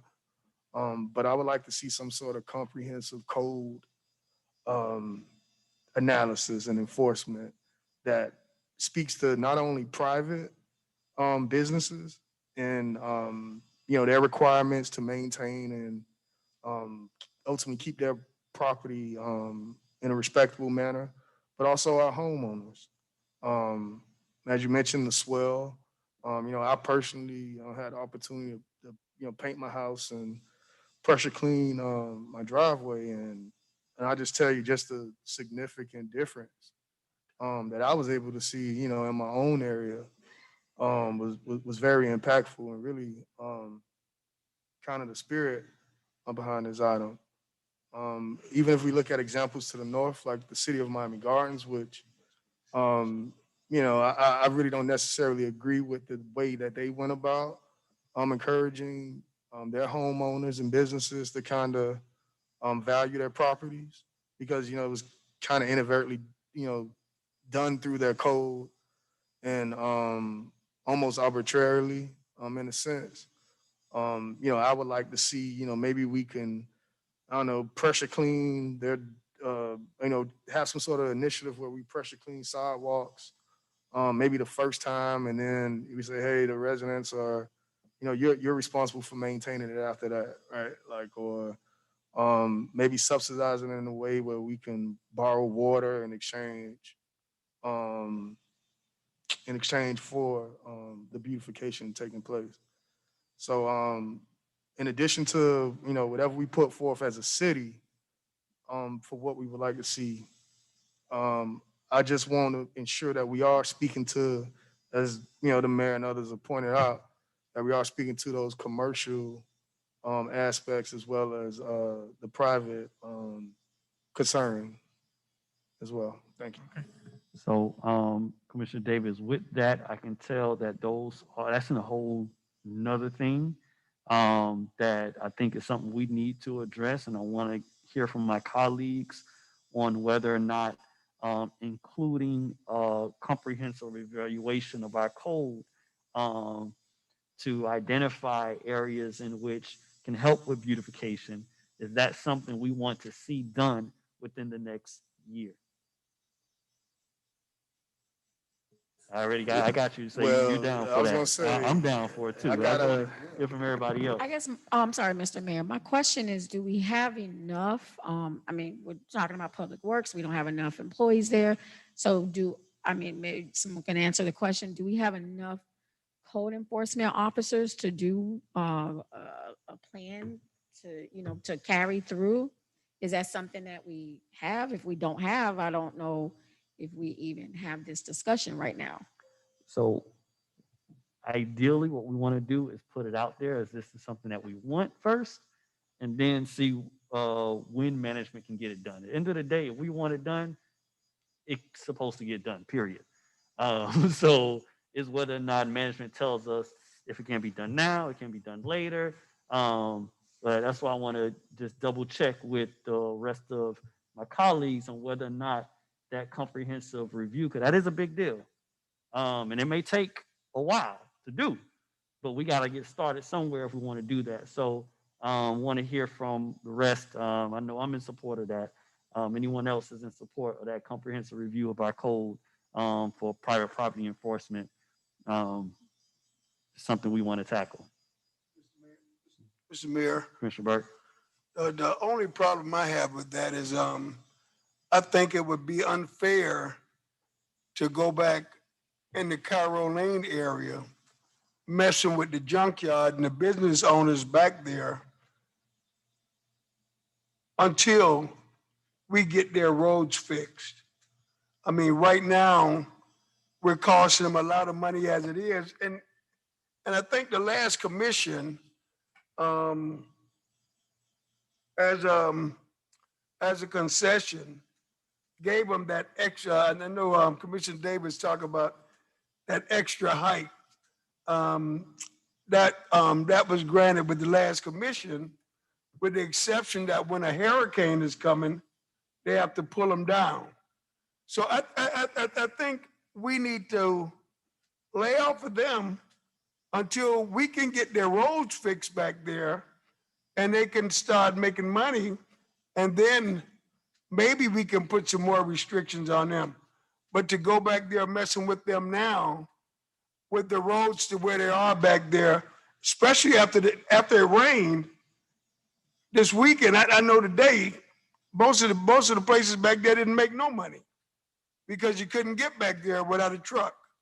So we can look at the comprehensive plan, but I think, in all fairness, I think, my opinion, that until we get Cairo Lane Street straightened out back there, and I think we're already working on a special taxing district in that area with them.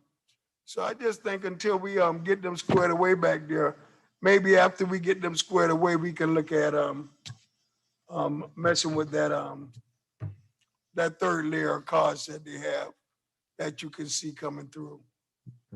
And so you are in support, and just to clarify, because I think, and correct me if I'm wrong, Commissioner Davis, this isn't just relegated to Carroll Lane. This is like all properties, our own, even our houses, being able to look at other cities' code and standards for beautification in their industrial, commercial, and residential districts, and proposing things that other cities have done that we can implement in the city, and start that process. Yeah. So okay. So I got 1, 2, 3 supporting that. Anyone else? Mr. Mayor, I'm not saying I'm not in support of it. Okay. What All right, I'm, then we good. no, I want to be clear. I'm not Mhm. saying, believe me, code needs, I mean, that's something that, especially in the residential neighborhood, what I'm saying is we're truncating a lot more on the process, and I would just like to see some of our initiatives take place before we continue to add. I'm not saying I'm not in agreement with it. That can be a subset to this to the plan, so that Mr. Austin's department can then work on a code enforcement master plan. That's the key word here.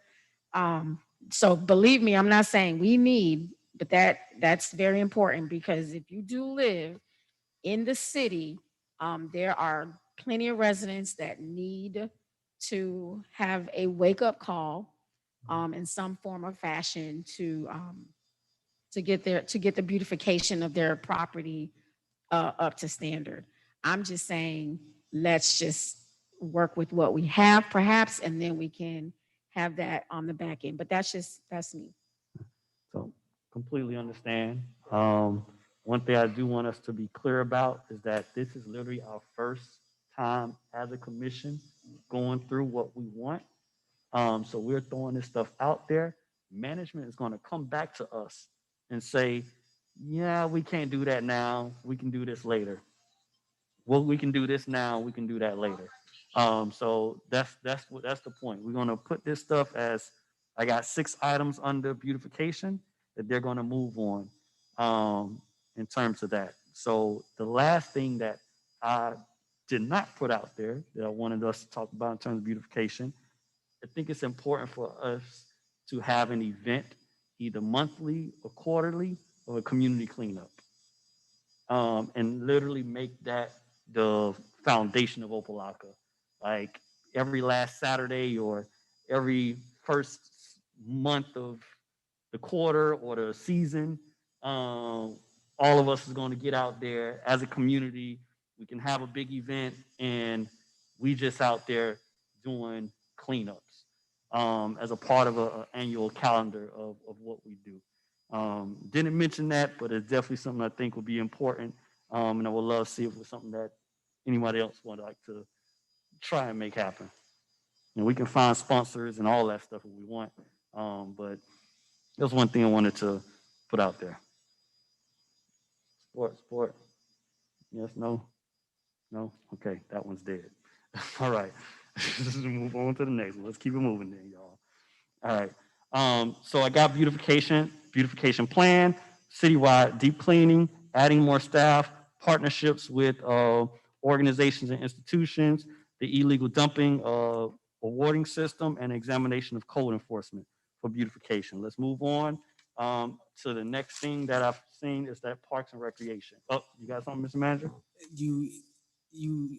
So at first, I know when we started, you stated you wanted management input, if we can do it within a year or not. Then I know we talked about code, and then we kind of didn't ask management anything. So are we asking for management's input, or Yes, we're sir. not? Apologize. My bad. So management is not going to be able to achieve that goal in a year. So as far as the code enforcement, total review of code enforcement, as far as all the code is concerned, if you're looking at every single code that's involving residential property, that is a tremendous task that I don't foresee that happening in a 1-year time frame. Is it something we can start though? I'm not going to obligate myself to do it within a year. I mean, we can talk about it. I can go back to staff, but I'm not going to obligate my staff to a year to get it done. Okay. So can you come back to us with a little more details on what we Sure. could do? Even if it's simple as what we can do to stop. If we got to change any regulations for trash on private property, something like that. I don't know, but it's Sure, we something. can work on that. Okay. Mr. Mayor, Yes, sir. through the mayor, to the manager, just my comments. Usually, I mean, I'm assuming that, I guess you don't want to handcuff staff, to have them, like kind of focused on this because of other priorities. But usually when that happens, it's common practice to outsource it. So is that even on the table? No, I can look at outsourcing that if the commission is looking for a comprehensive review of the code in regards to residential areas, that is something that would be outsourced. That's a budgetary question. So then my next question is, your professional opinion, would you recommend that happen as a budget amendment as a part of this fiscal year or in the next fiscal cycle? I would look at the next budget cycle. Thank you. I would like that response. Thank you, Mr. Manager. Okay. All right. So anything else in terms of beautification? Clear about. All right. Let's move on to parks and recreation. So in terms of park and recreation, we've been clear about creating, it looks like events for the commission. You have activation of all of our parks and facilities. and some schedule for senior youth programs and all of those things. What can we do with that, Mr. Manager? I'm sorry, Mr. Mayor, this Amber Alert just went off and trying to distracted me. What were you saying? So in terms of parks, we talked about having youth and senior programs. We talked about Ingram Park and full activation of all of our facilities.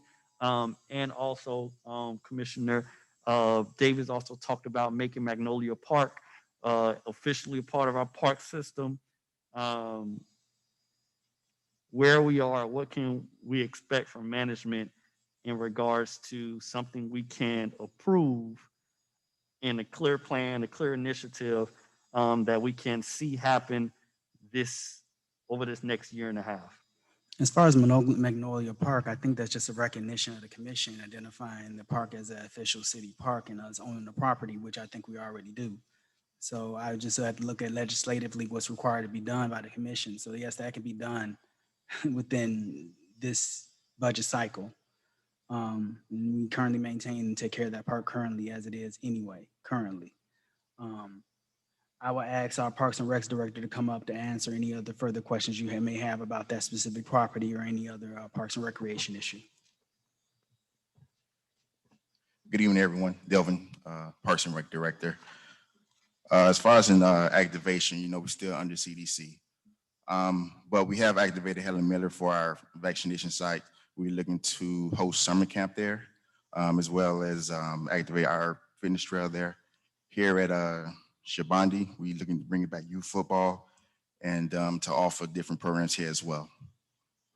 As far as seniors, we've been working with community groups. P-SWAP is one of them to come and offer different senior programming, as well as our aquatics division. They'll do exercise swim, learn to swim, different things like that, healthy eating, exercise classes for our senior population, as well as our youth. We'll be offering our after-school programs, our spring camps, winter camps, football, intramural sports, our STEM program that we want to bring on here to the city of Opalocka, fishing. Ingram is a beautiful park back there, where our whole lake back there. So we're looking to offer a fishing program back there as well. So we've been working on a variety of programs for our residents to come from the very young to the very old, so we can engage all of our residents here in Parks and Recreation. We're looking to have maximum usage at our parks from sun up to sundown. We need people to come out here to maximize Opalocka. In our department, we're looking at rebranding as far as with our National Florida Recreation Park Association. Now that I'm here and my assistant director, Ms. Hawthorne, we are now on the map. City of Opalocka is now recognized through the Florida Recreation Park Association. So now we align with the Florida Recreational Park Association. So we are bringing standards, our national standards here in parks, and we are looking to move our parks to the 21st century. I'm available for any questions, if you have any. All right. So what I just heard is that we can move with Magnolia being designated as official park this year. 2, we will get some type of list of programs for youth, seniors after school this next meeting. And 3, we'll have a listing of the new standards that will be implemented throughout the city. Is that what I'm hearing? Will y'all come back to us with? As far as in parks, the standards of parks? Yes. That is correct. Okay. Does that answer everyone's issues with parks? Okay. One thing that I'm personally concerned about is the maintenance of our facilities. Will there be any plans to add particular maintenance staff to our facility? There's just little things like nicks in the walls and paints and just little things that just a little bit of TLC. Exactly, what would make the parks look a lot better. Well, I'm sorry, go ahead. Yeah, so can we get something that Well, first of all, is that something everybody else interested in? Yeah, okay. Yeah, is that something we can do? Yes, we'll be developing the maintenance plan for our part-time, well, part-time and our full-time staff to follow. It will be a daily report of inside the facility and outside the facility, as well as our restrooms, our basketball courts, our pools, so we can have a clean facility. We will be working with the Public Works Department, with the work order system to fix any problems that may arise here in our park. So we've been adequately working on maintenance. That was one of my big things coming here is maintenance, cleaning of the floors, lights, fields, gates, restroom, trash, litter picking. If you know me, you'll see me out there picking up trash. If you ride by the parks and stuff, so I'm big into maintenance. So that's one thing I'll task on my staff. Mr. Mayor, Mr. Patterson, I've heard one of my colleagues said, we want a partnership with, nonprofit organizations. Okay, now, Peace Swap was great for us, the last couple of years. Peace Swap has been very great. But I'm saying, are you looking at other partnerships where you're talking about giving the nonprofit space in the building? We're looking at all partnerships to help better serve our community. Peace Swap is just one of the partnerships that we're looking at, but we're looking at all partnerships to better serve our community. Say that again? We were looking at all partnerships to better serve the parks and rec in our community. Okay, you say you're looking at everybody that could, but I'm saying, I know Peace Swap. I'm saying, are you talking about bringing nonprofits in and giving them space in our buildings without? No, sir. Okay, No, sir. okay. Hold on, wait. What do you mean by that? Because break that down, because I'm confused. So you're saying the question was whether or not we are, I guess, in letting a organization lease a space in our building, and you're saying you don't want that, Commissioner Burke? Not for free. Oh, not for free, of course. No. That's Well, what I'm saying. it's No, that's what I'm saying. No, yes, I No, don't not have a for problem free. with them leasing. It'd be a user agreement. Yeah, Something user that between agreement. us and the entity. Okay, Yes. so you're saying you are pursuing user Yes, but it'd be a agreements user with agreement. various Yes, sir. nonprofits. Yes, sir. Okay, Yeah. okay, that's all. So it's kind of clear. Like, hello, how do you bring programs without having an agreement? Got it. Okay, we're good. All right. Commissioner Teller, does that address all your priorities in terms of parks and recreation? Yes. Okay. Yes. The last thing I think we were very specific on was Ingram Park and its activation. Is that something that can come online within the next year and a half? I referred it to the manager. Mr. Austin, step up.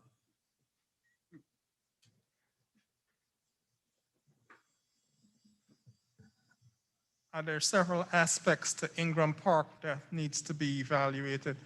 We could bring the restroom and the lights online. However, we still have the tennis courts and the basketball courts that needs to have more construction done since the ground is failing, and we need to do more evaluation as to the security of the earth before they are rebuilt. So that is not a likelihood to be done within the next year, but we are working towards getting them resolved. Okay. So then my question is, can management provide this commission over the next few months, hopefully, with a very clear understanding of what it takes to get Ingram Park online and anticipated date for it at least to be opened up, and then also what it would take for shoot, if we want to, I guess, move the basketball courts and expand parking and put some fishing thing on there or something different, can we? And I know that's going to be part of this parks master plan, so that's actually one of them. And that actually may just solve my answer the question right then and there. Now that I think about it, so it's already in process. Matter of fact, let's keep moving. Let's not waste no time. Y'all Mr. get Mayor, y'all clear on that? Because I think everybody shook their head as though they understood that this Mr. park master plan probably answered that Ingram Park question. Go ahead. to address that concern is at our next workshop, which is the infrastructure and capital improvement priorities. We plan to provide you with a detailed plan with milestones of when these projects are going to come to fruition. Perfect. Okay. Mr. Mayor, Commissioner Burke Okay. and then Commissioner Taylor. okay, Mr. Austin, Ingram Park, how long has that hurricane been through there? It's been about 3 years or 4 years almost. Mr. Austin, we've been trying to open up Ingram Park for 3 years now. First we said we was waiting on money for FEMA. Then FEMA wasn't gonna give us any money. Correct. That's real. Then we were able to But secure. I'm saying, we were- I'm saying, Commissioner Kelly was pushing for Ingram Park to be open before he left. Mr. Austin, what is the problem with Ingram Park? we- I'm saying, you painted everything out there. Okay, you put a roof on the bathroom. What is the holdup on Ingram Park? We just were provided milestones from the contractor that's working on the lights for Ingram Park. Once the lights are in place, the park could be reopened. But there are other amenities at the park that needs to be addressed. What, Mr. Austin, can you give me a specific time now when they are gonna start working on the lights? We've been working on the lights for 2 years now. When are they gonna start working on the lights, Mr. Austin? Mr. Can Commissioner, you give me a specific time? we will provide you with a timeline of all the completions at Ingram Park at our No, next I don't need workshop. completion. I just need to know when it's gonna start. Commissioner Burke, hold on. We have an infrastructure workshop when? 21st.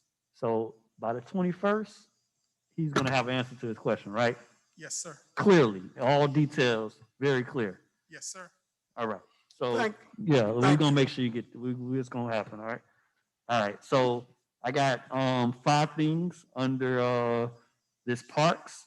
Adding Magnolia Park, a list of programs and activities for our youth, senior, after-school programs, the list of national standards, maintenance of park plan, adding staff, whatever needs to do to maintain parks.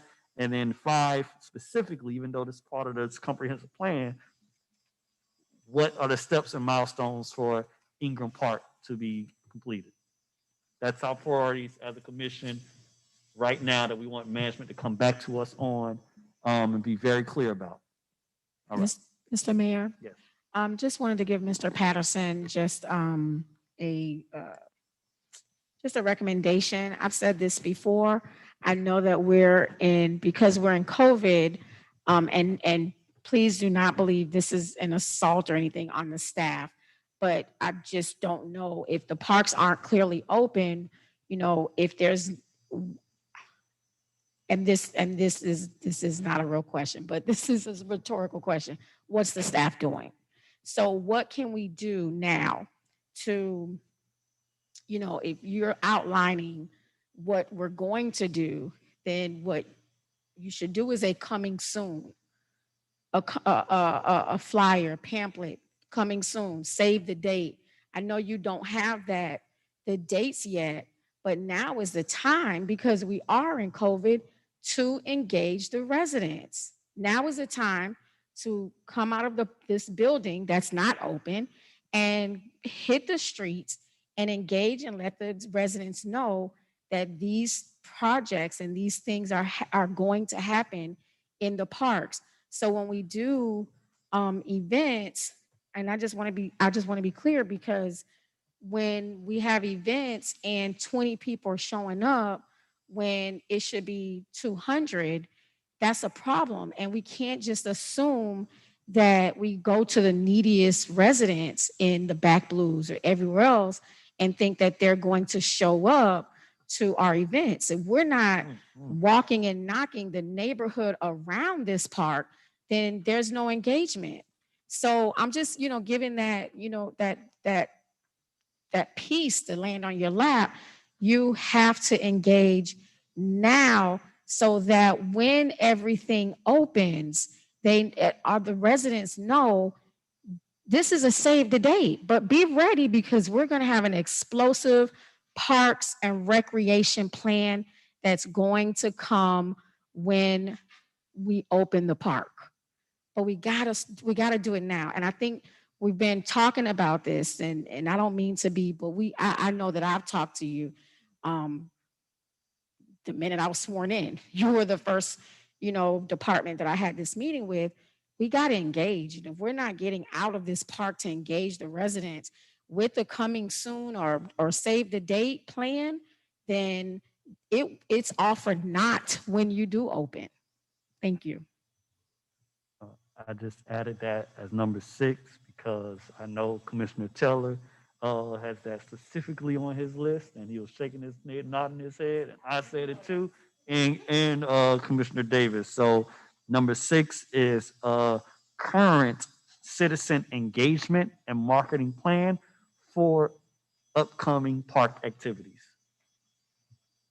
All right. So we good with parks. All of our issues of parks. All right. So the next, Mr. Mayor, go quick ahead. question to the manager. Do we know when parks will be open? I know the county's open. So the outdoor activities are reopened. Indoor activities, we have not projected yet. Okay. But you don't have a, Once we get a vaccination numbers and start getting the vaccination rate up and our infection rate goes down, I think we can revisit that. Okay. No, that's good. Mr. Mayor, if I Commissioner may real Davis? quick. Just to kind of jump back a little bit on parks, I know that, of course, it's been a long-standing project and we exhausted a lot of energy and time into kind of getting it off the ground. But I know it was discussed that maybe we could potentially reopen, Ingram Park in specific on a sundown park basis. So, if lights are the issue and, ultimately lighting, right, and the liability, like you can't really participate in activities after dark, could we look at a potential opening and then the park would just sunset, like it close, pretty much when the sun is down? Because, I don't know. We haven't had the infrastructure workshop, and I don't know, what the timeline is yet for implementation. But given that, the summer months are coming, things are beginning to reopen and there's no curfew. So, we anticipate youth sports and other things to begin to pick back up. I, for one, would not, want to limit those opportunities, for our residents. As you know, many of our, kids, they participate in youth sports and, they don't always have the transportation to travel outside to, different areas to participate in those recreational opportunities. So, I would be in favor of, or just making a recommendation to maybe look at, some sort of opening on a Sunset Park basis, like, when the sun is, and that's another thing too, like now our days are longer. So, it might not be that much of an issue. So just worth looking into.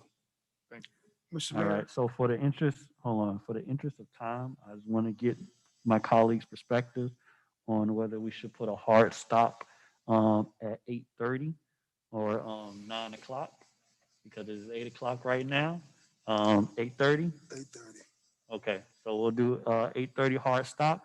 Right now, where I'm at, we done went to beautification and parks. We're going to touch on infrastructure, but since we have a whole workshop, we can be clear about what we want to see at that workshop. And then I want to touch on the other things that was brought up, like marketing, HR, special taxing district, and annexation, and see if we can get through those conversations. Sounds good? Go Commissioner Burke. Okay,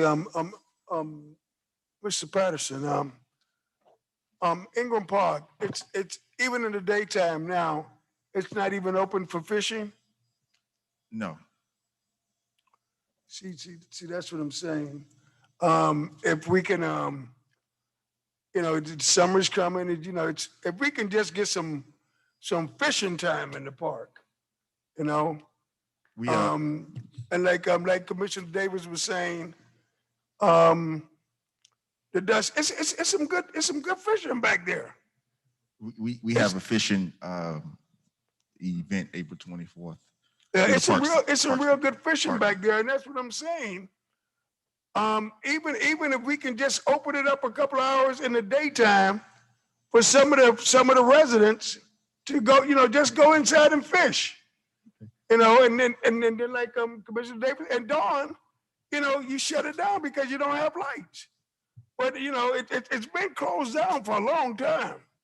So to follow through on that, could we make sure with number 5, specific understanding of what we gotta do at Ingram Park, let's specifically address within that discussion about infrastructure about what we need to do to just open it up, even just during the daytime. What needs to be done just for daytime pleasure at that park? We can do that. All right, that capture everyone. Thank you. Okay. All right. For infrastructure, Thank you. so I know that we have all discussed stormwater master plan, fixing streets, and major projects like Cairo Lane, including special taxing district.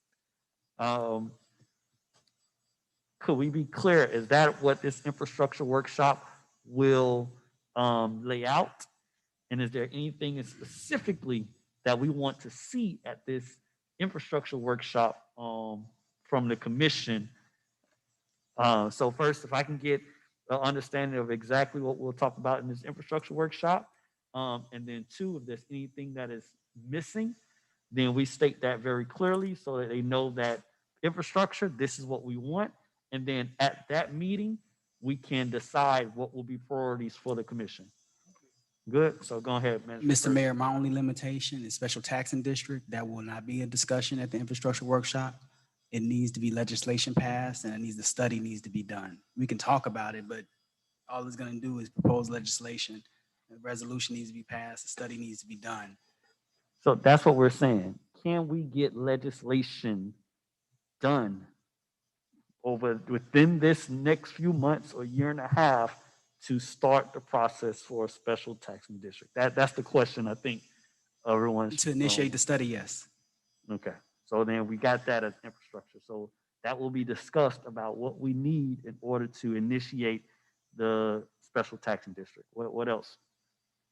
Our infrastructure workshop would give you timelines on projects that started in 2020 and projects scheduled to begin in FY21 and give you timelines and milestones on all those projects. So this is for capital improvement projects. Correct.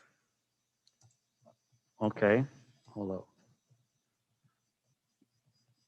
So I know that specifically, we're wanting to know about stormwater management and gutter cleaning. Is that a part of, will that be a part of this infrastructure workshop? Yes, it will. Okay. Will we also talk about how many miles of streets and roadways we will get done over the next year and a half? Yes, we will. So that's also going to be in there. Okay. That's in phase 5 of our Millen and Resurfacing projects. All right. Did I miss anything, y'all? So I got so far what we need to do to initiate special taxing district very clearly. 2, timelines and milestones for our capital improvement projects. What needs to be done to get Carroll Lane completed and what's the timeline for the other projects. 3, details on our stormwater flooding challenge, what we need to do for that. And I just had the 4th, but We will not be able to provide you with extensive details on the stormwater master plan. That's going to be brought before the commission in the month of May by the consultant that's doing the study at this time. Okay, so that would be later, but it's a priority for us very clearly to have that understanding laid out. So I think that's what we'll do. And it's kind of already being taken care of. And then the roads and mileage, how many more roads and streets we'll be able to do over the next year and a half? Correct. Is that everybody's priorities? Was it captured? Anything else on infrastructure? Okay. All right. Mr. Mayor, if I may. Yes, sir. There's one aspect of infrastructure that's not in the public eye that we have done a tremendous job in addressing, and that's our sanitary sewer system relining and repairs of the infrastructure, the gravity infrastructure. And we've done a tremendous job at addressing that, and that's in large part to our capital and public works initiatives. So then let's add this one there then. Okay. And y'all piggyback whether or not we want this. That it is a priority of this commission to make sure that all of our successes with infrastructure, roads, and sidewalks are constantly promoted and brought to the attention of us and also the rest of the community. Whether that be in posts, like they did a post this past week that showed sidewalks and streets, something like that happened regularly. We done fixed 16 out of 19 pump stations.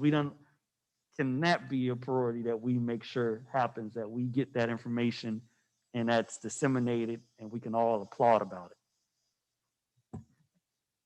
Is that everybody just y'all cool? Y'all want that to happen? Yeah, all right, shake some head. Okay, cool. So we can make that happen? Yes, sir. All right, cool. Yeah, that's amazing. Thank you very much for bringing that to our attention. We want to make sure that is promoted. Promoting work of sewer. Okay. All right. So then the next thing I saw was HR. And what I have here is number one, I know we've all talked about getting a report on our evaluation system and what we can do to improve it. Two, actionable goals for each department. Three, accountability, some type of disciplinary implementation. Four, bonuses in that system. So, yeah, I think that's what I've heard majority of us push for. Did I miss anything from colleagues?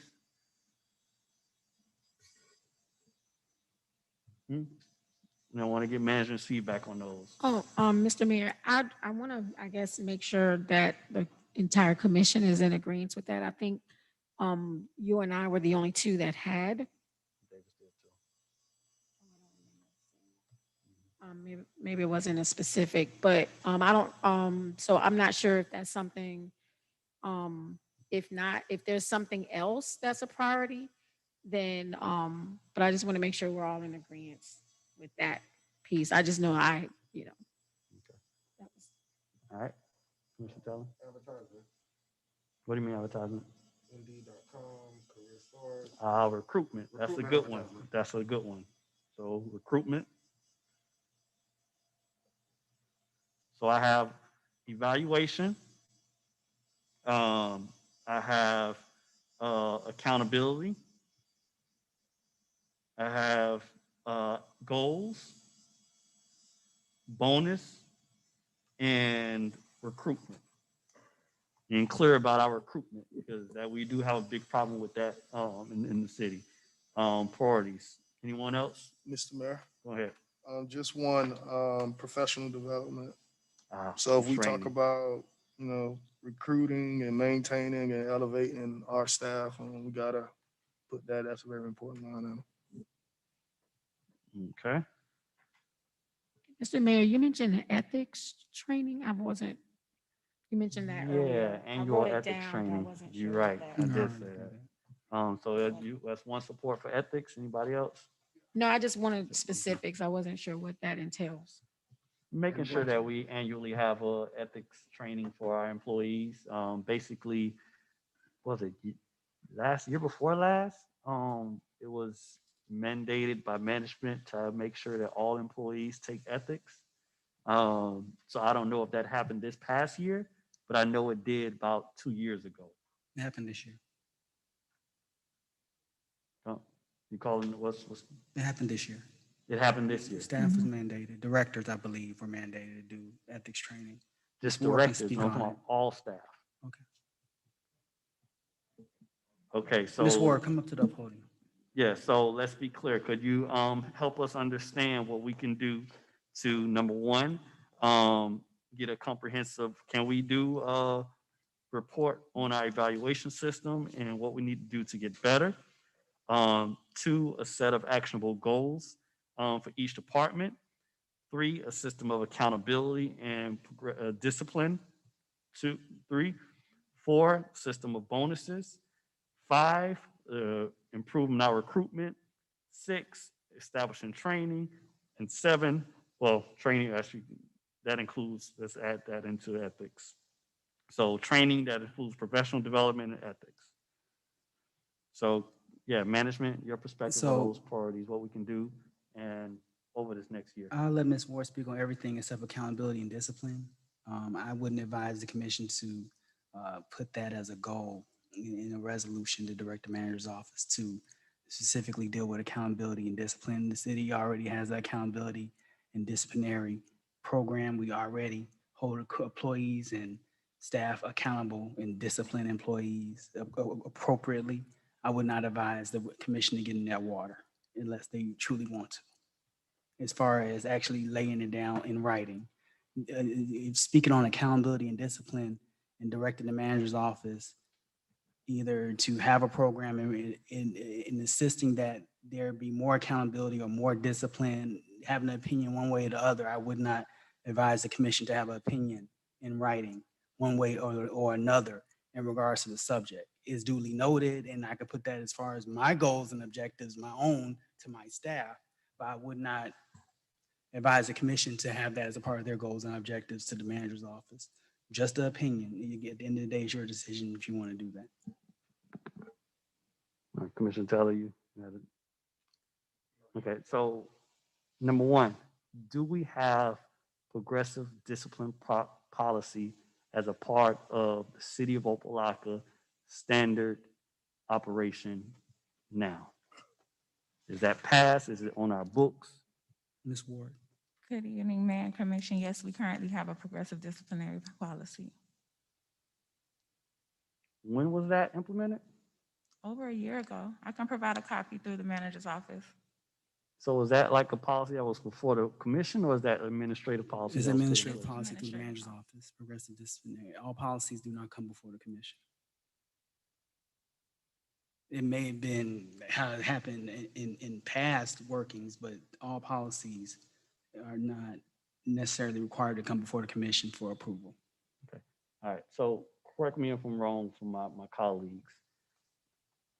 I think the intent is that as a commission, we want to be clear in the comfort as a commission, as a community, that there is a system in place where if there are complaints, if there are issues, that we are putting those in a HR profile, folder, and moving forward, because that has been a big problem. It's an operational finding of the lack of staff, management, directors actually making verbal warnings, written warnings, and putting them into their employee files.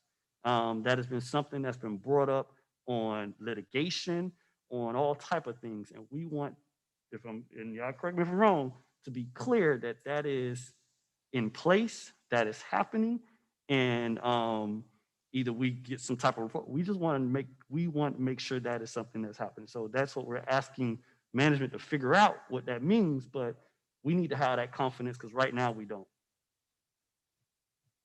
I think that's the question that we have on the table. We are some. Well, Mr. Manager, you know, when it comes to policies and procedures, I've been, I mean, that's, you know, I mean, I've only been screaming it for since I've been in office, and you know, we've seen movement in some areas, and you know, other things have been prioritized. So That's two. We'll provide the appropriate policy so it can be shown. Your confidence is that do we have a protocol in place to address progressive discipline? We'll provide that appropriate policy. So one of the things in the operational finance that we may have policies in place, but many times they're not being done. And that's what, if I'm reading, and this, I know this is one of these vice mayor's priorities is detailed out, which I and also Commissioner Davis verbally spoke about in support of that. And I can stop if you want, Vice Mayor, and go ahead. But we need to know that that is happening. It's not the position. What can we do to make sure that this government is doing that? Because that's something to hold you accountable. This is Exactly, Mr. Mayor, and that's for the commission to hold me accountable for it, but to direct me to have policy in place to necessarily enhance discipline or increase discipline or show it one way or another. I don't recommend that the commission go into those waters for various reasons. Again, if the commission desires to put that in a resolution, I have no problem in doing it. I have no problem doing any action the commission asks me to do. The recommendation is not for me, is not me being insubordinate or me trying to give the commission a hard time. It's my job to advise the commission of certain things, that certain areas they should broach and shouldn't broach in regards to the employee accountability and discipline. If the commission's will to put that in writing, I'm more than willing to do it. I just brought it up as a protection for the commission more so than not preventing me from not doing my job. And again, if appropriate employees are not being disciplined and you guys feel that you all want to direct discipline or direct the manager's office to perform discipline, at the end of the day, if I don't do that, then that's on you all to hold me accountable for not disciplining an employee that you all feel I should be disciplined. As long as you're willing to put that on the record, that's the reason that I'm being addressed. But at the end of the day, that is on the commission. Vice Mayor, you want to say anything before I bring the attorney in? To Mr. get some very clear. Mr. Okay, Mayor. so Madam Attorney, I think what we are trying to be clear upon is not individual employees, but that the system is being put in place and is being adhered to, which has been a problem that we've seen for many years in Opalocka.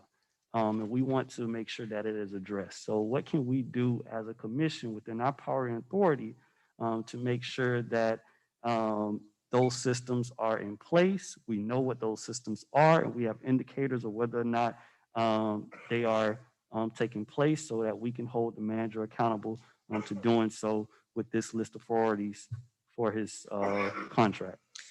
I think, first of all, you all are talking about two different things, and the manager's right. I would not recommend that you all, direct him to enforce anything that against any particular employee. And I just want to clear up that that's not what I heard from the commission. But in terms of having a policy in place where the manager regularly evaluates city employees, that is something that is reasonable that the commission could certainly have as a goal or priority. And that's something that you could add as an accountability factor on an appropriate evaluation form for the manager. However, if you were directing him to implement a system to, and that's not what I heard, to go after any particular employee or discipline any particular employee, that of course would be improper. So we've never said that. I don't know where That's not what I that. heard. Huh? That's not what I heard. Again, that's not what I heard. I didn't hear you all say that. Exactly. So you're saying the best way for us to make sure that this system of accountability is put in place is to put that on the manager's evaluation form? That is something you could do. You don't have to do it, but that's something you could do. Okay. All right. So then that addresses that one item as an option. If there's Subjective. any other options, Mr. Manager, please propose them, because that's what we would like to see as a commission. And I'm saying it's unreasonable, but I stand on my point and I'll leave it at that. It's the commission's will, what they choose to do. I just want to be placed on the record on that matter. Mr. Mayor, so we Recommend. have less than 3 minutes, so that we're not beating that horse. I think I want to make it clear, nowhere do I do my priority mention a progressive discipline plan. I do, however, as someone that does hire and someone that is in a leadership role on my own job, I do think that having a system of accountability through an electronic, up-to-date evaluation system for all employees is so crucial and is very beneficial. Also providing consistent and constant feedback. And I just want to kind of reiterate what my plan stated, because I think it kind of took legs and went another direction. And then having the reassessment of the departments so that the city manager's office, along with the commission and everyone that can roll up our sleeves to help a specific department out, so that we're not all flooding every department, because some departments are working harder and smarter than others, and that's just the reality. So if the reality of it is there's some that need specific and targeted transformation, my assessment is that we throw everything behind that department so that we can give them the leverage to be successful, whether it's the retrain, whether it's hiring, whether it's a restructure of even within the department. There are people within certain departments that have goals and skills that want to move, and for whatever reason aren't able to do it because they haven't received that particular training. And then and unfortunately, there's some at the top level that needs an evaluation. That's just the reality. So I'm just saying, let's look at the entire organization in pieces, so that we can make sure that everyone is reaching that goal through, and I don't have to mention all of them, but through every department. So let's just do a reevaluation within that department. I'm also asking, and I'm just going to be quick, just a targeted intervention. We need intervention within certain departments and certain staff members. That's up to the city manager's office to figure out what that intervention is going to look like. I'm not directing, but it needs to happen. So, if you say, Ms. Ward, that there is a policy and of corrective discipline and that's been signed, then I believe you, and we just need to make sure that there is something established and that's in place, and we're holding everyone accountable to their job. Thank you. All right, so for the interest of time, we went through beautification, parks, and infrastructure. Things that we have not addressed was HR in detail, marketing, and there was, and I know there was this discussion about the union contract negotiation. I know that was myself and Commissioner Davis. Anyone else interested in making sure that those? Mr. Mayor, can I just suggest that if, to the extent that you all want to talk about the union contract, we can actually do that in a shaded meeting under the law. So if you would allow us to set that up, if that's what the commission desires to do. I don't know that we're at a point yet where we're actually able to bring something back to you. We've been having several meetings with, not only with staff and legal and, but also with the union.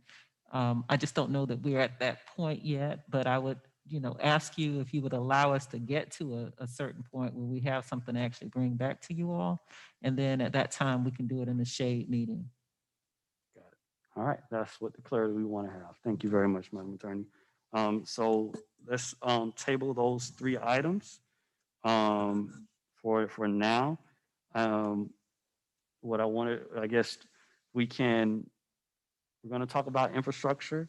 Mr. Manager, what's the timeline for addressing those first 3 sections on beautification, parks, and infrastructure? When can you bring that back so that we can start to put some concrete items on that? 2 weeks. 2 weeks. So, all right, so we're now, Mr. Austin, you have a date for a workshop? We've got a 21st already for a workshop already So to that's discuss infrastructure. infrastructure.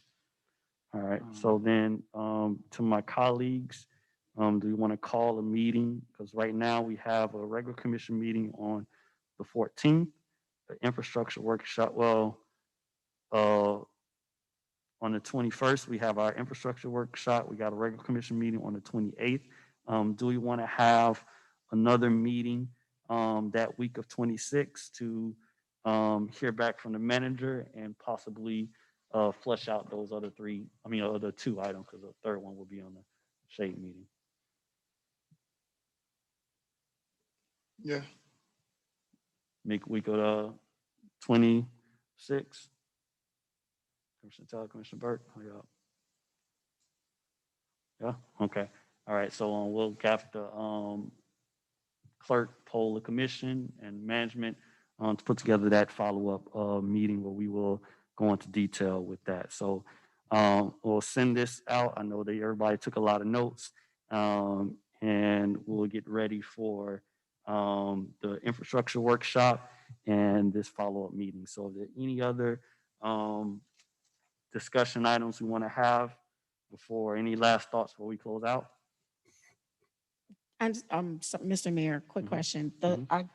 I got beautification, parks and recreation, infrastructure, human resources. I know we didn't complete marketing. We didn't complete. I didn't get was there another one after that, or that was Yeah, it? that was the whole, whether or not we Okay. should even talk about the union part. And they say they can do a shade meeting when they get to that point, so it's not something we are here to target at this Okay. moment. Is it possible so that so we can try to limit some of the meetings? I think the manager's office heard what we had to say. Mr. Manager, is it possible under human resources and marketing, you can report back to us Yes. what that would look like under the manager's office so Yes. that you can couple everything that we've said and then you report that back? I'm okay with you reporting it. I don't know how long the infrastructure workshop is going to be. I'm actually okay with you reporting that back, but I don't know if that gives you enough time It does. to so that we can not have another meeting. Is it okay? Thank you. That's perfect. All right, thank you, Vice Mayor. Anyone else? All right, so first of all, just much respect to my colleagues, commission. I think this is a very powerful time for us to clearly lay this out. All those watching the staff understand where we are, and it's definitely a huge step in the direction that we need to go in. So thank everyone for taking the time to sit with us as we go through this process. We really appreciate the work. We look forward to moving this city forward. With that, do I have a motion to adjourn? Moved by Commissioner Taylor. Second. Second by Commissioner Davis. Everyone have a good evening. Thank you for your time. Take care.